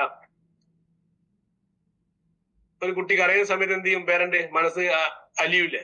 അതേപോലെ നിങ്ങൾക്ക് എന്ത് ചെയ്യാം? അവിടെ ഈ മുന്നിലിരിക്കുന്ന വ്യക്തി ഒരു പേരന്റ് ഈഗോ സ്റ്റേറ്റിലുള്ള ആണ് എന്ന് മനസ്സിലാക്കി കഴിഞ്ഞാൽ നിങ്ങൾക്ക് എന്ത് ചെയ്യാൻ പറ്റും? നിങ്ങളൊരു കുട്ടിയെ പോലെ പെരുമാറി കഴിഞ്ഞാൽ അവിടെ സെയിൽ ക്ലോസ് ചെയ്യാൻ പറ്റും. എന്ന് വെച്ചാൽ അവർക്ക് എല്ലാം അറിയാം, നമുക്കൊന്നും അറിയില്ല എന്നുള്ള രീതിയിലേക്ക് അങ്ങ് സംസാരിച്ചാൽ മതി. അപ്പൊ അവർ പ്രൊഡക്റ്റ് വാങ്ങിച്ചോളൂ. നേരെ ഓപ്പോസിറ്റ് ആണ് പലരും ഫീൽഡിൽ പോകുന്ന സമയത്ത് നടക്കുന്നത്. ഒരു പേരന്റ് ഈഗോ സ്റ്റേറ്റുള്ള മനുഷ്യനെടുത്ത് പോയിട്ട് നമ്മൾ അവരെ പഠിപ്പിക്കാൻ നടക്കും. അപ്പൊ എന്ത് ചെയ്യും? അവരുടെ ഈഗോ അവർക്ക് ഹേർട്ടാവും. അപ്പൊ നമ്മുടെ അടുത്ത് പ്രൊഡക്റ്റ് വാങ്ങൂല. ക്ലിയർ ആയെന്ന് വിശ്വസിക്കുന്നു. രണ്ടാമത്തെ അഡൽട്ട് ഈഗോ സ്റ്റേറ്റ് എന്ന് പറയും. അഡൽട്ട് ഈഗോ സ്റ്റേറ്റ് എന്ന് വെച്ചാൽ പൊതുവെ ഇതിൽ മാഷന്മാരൊക്കെ ഇരിക്കുന്നുണ്ടാവും. ഒരു മാഷന്മാരുടെയൊക്കെ ഒരു മാനസികാവസ്ഥ അല്ലെ, ഞാൻ വലിയ ആളാണ് എന്നുള്ള, എന്താ എനിക്കെല്ലാം അറിയാം എന്നുള്ള ഈഗോ ഉള്ള മനുഷ്യന്മാരുണ്ടാവും. അവരുടെ അടുത്ത് സംസാരിക്കുമ്പോ ചില ആളുകളുടെ നമുക്ക് നമ്മുടെ ego state parent ego state ആക്കിയിട്ട് ആധികാരികമായിട്ട് പറഞ്ഞിട്ട് അവരെന്ത് ചെയ്യാൻ നമുക്ക് സെയിൽ ക്ലോസ് ചെയ്യാൻ പറ്റും. ഇല്ലെങ്കിൽ നമ്മൾ എന്ത് വെച്ചാല് അവരോട് കിടപടിക്കുന്ന രീതിയിൽ എന്ത് ചെയ്യാ സംസാരിക്കാൻ പറ്റുന്ന ഒരു അപ്ലൈ ലീഡറേയും കൂട്ടി പോവാം. നമുക്ക് അങ്ങനെ പറ്റുന്നില്ലെങ്കിൽ വെച്ചാല് കട്ടക്ക് സമാസമം നിൽക്കണം. അഡൾട്ട് ഈഗോ സ്റ്റേറ്റിലുള്ള ആളുകളെടുത്ത് സംസാരിക്കുമ്പോൾ ഈ ചൈൽഡ് ഈഗോ സ്റ്റേറ്റ് കൊണ്ട് അവിടെ ഒന്നും വർക്ക്ഔട്ട് ആവില്ല. നിങ്ങൾ എത്ര കരഞ്ഞാലും, എന്താ പറയാ, എലി എത്ര കരഞ്ഞാലും പൂച്ചയുടെ കണ്ണിന്ന് ഒരു തുള്ളി കണ്ണീര് വരില്ല പറഞ്ഞു കേട്ടില്ല. അതുപോലെ ഇവരടുത്ത് സംസാരിക്കുന്ന സമയത്ത് അവരെ ക്ലോസ് ചെയ്യാൻ അവർ കട്ടക്ക് നിൽക്കുന്ന ആളുകൾ എന്ത് ചെയ്യണം? പോകുന്നതായിരിക്കും നല്ലത്. 2-3 ആളുകൾ പോയി സംസാരിക്കുന്നതാണ് കുറച്ചും കൂടി ബെറ്റർ ഉണ്ടാവുക. ഈസി ആയിട്ട് സെയിൽ അവിടെ ക്ലോസ് ചെയ്യപ്പെടും. അപ്പൊ നമ്മൾ എന്ത് ചെയ്യണം? അവരുടെ ഈഗോ സ്റ്റേറ്റിനെ ഹേർട്ട് ചെയ്യാതെ വേണം എവിടെയും സംസാരിക്കാൻ വേണ്ടി. മൂന്നാമത്തത് ചൈൽഡ് ഈഗോ സ്റ്റേറ്റ് എന്ന് പറയുന്നത് അവര് സിമ്പിൾ ആയിരിക്കും, കുട്ടികളെ പോലെ ആയിരിക്കും, വാശി പിടിക്കുന്ന ആളുകളായിരിക്കും. ചിലപ്പം നമ്മളോട് വാശി പിടിക്കും. ഇത് വേണ്ടാന്ന് പറഞ്ഞ് എന്താ പറയാ കരയുന്ന ആളുകൾ ഉണ്ടാവും. ഇതൊന്നും എനിക്ക് പറ്റില്ല എന്ന് പറയും. അല്ലെങ്കിൽ ഭയങ്കര സംഭവമാണല്ലോ, മൈഗ്രെയിൻ ഒക്കെ ഭയങ്കര ആശ്വാസം കിട്ടിയെന്നൊക്കെ പറഞ്ഞിട്ട് ഒരു കുട്ടിത്തമുള്ള കുറെ കസ്റ്റമേഴ്സ് ഉണ്ടാവും. നിങ്ങൾ കുട്ടികൾ കാണരുത്, കുട്ടിത്തമുള്ള ഒരു 60 വയസ്സുള്ള 55 വയസ്സുള്ള കസ്റ്റമേഴ്സ് ഉണ്ടാവും അല്ലെ.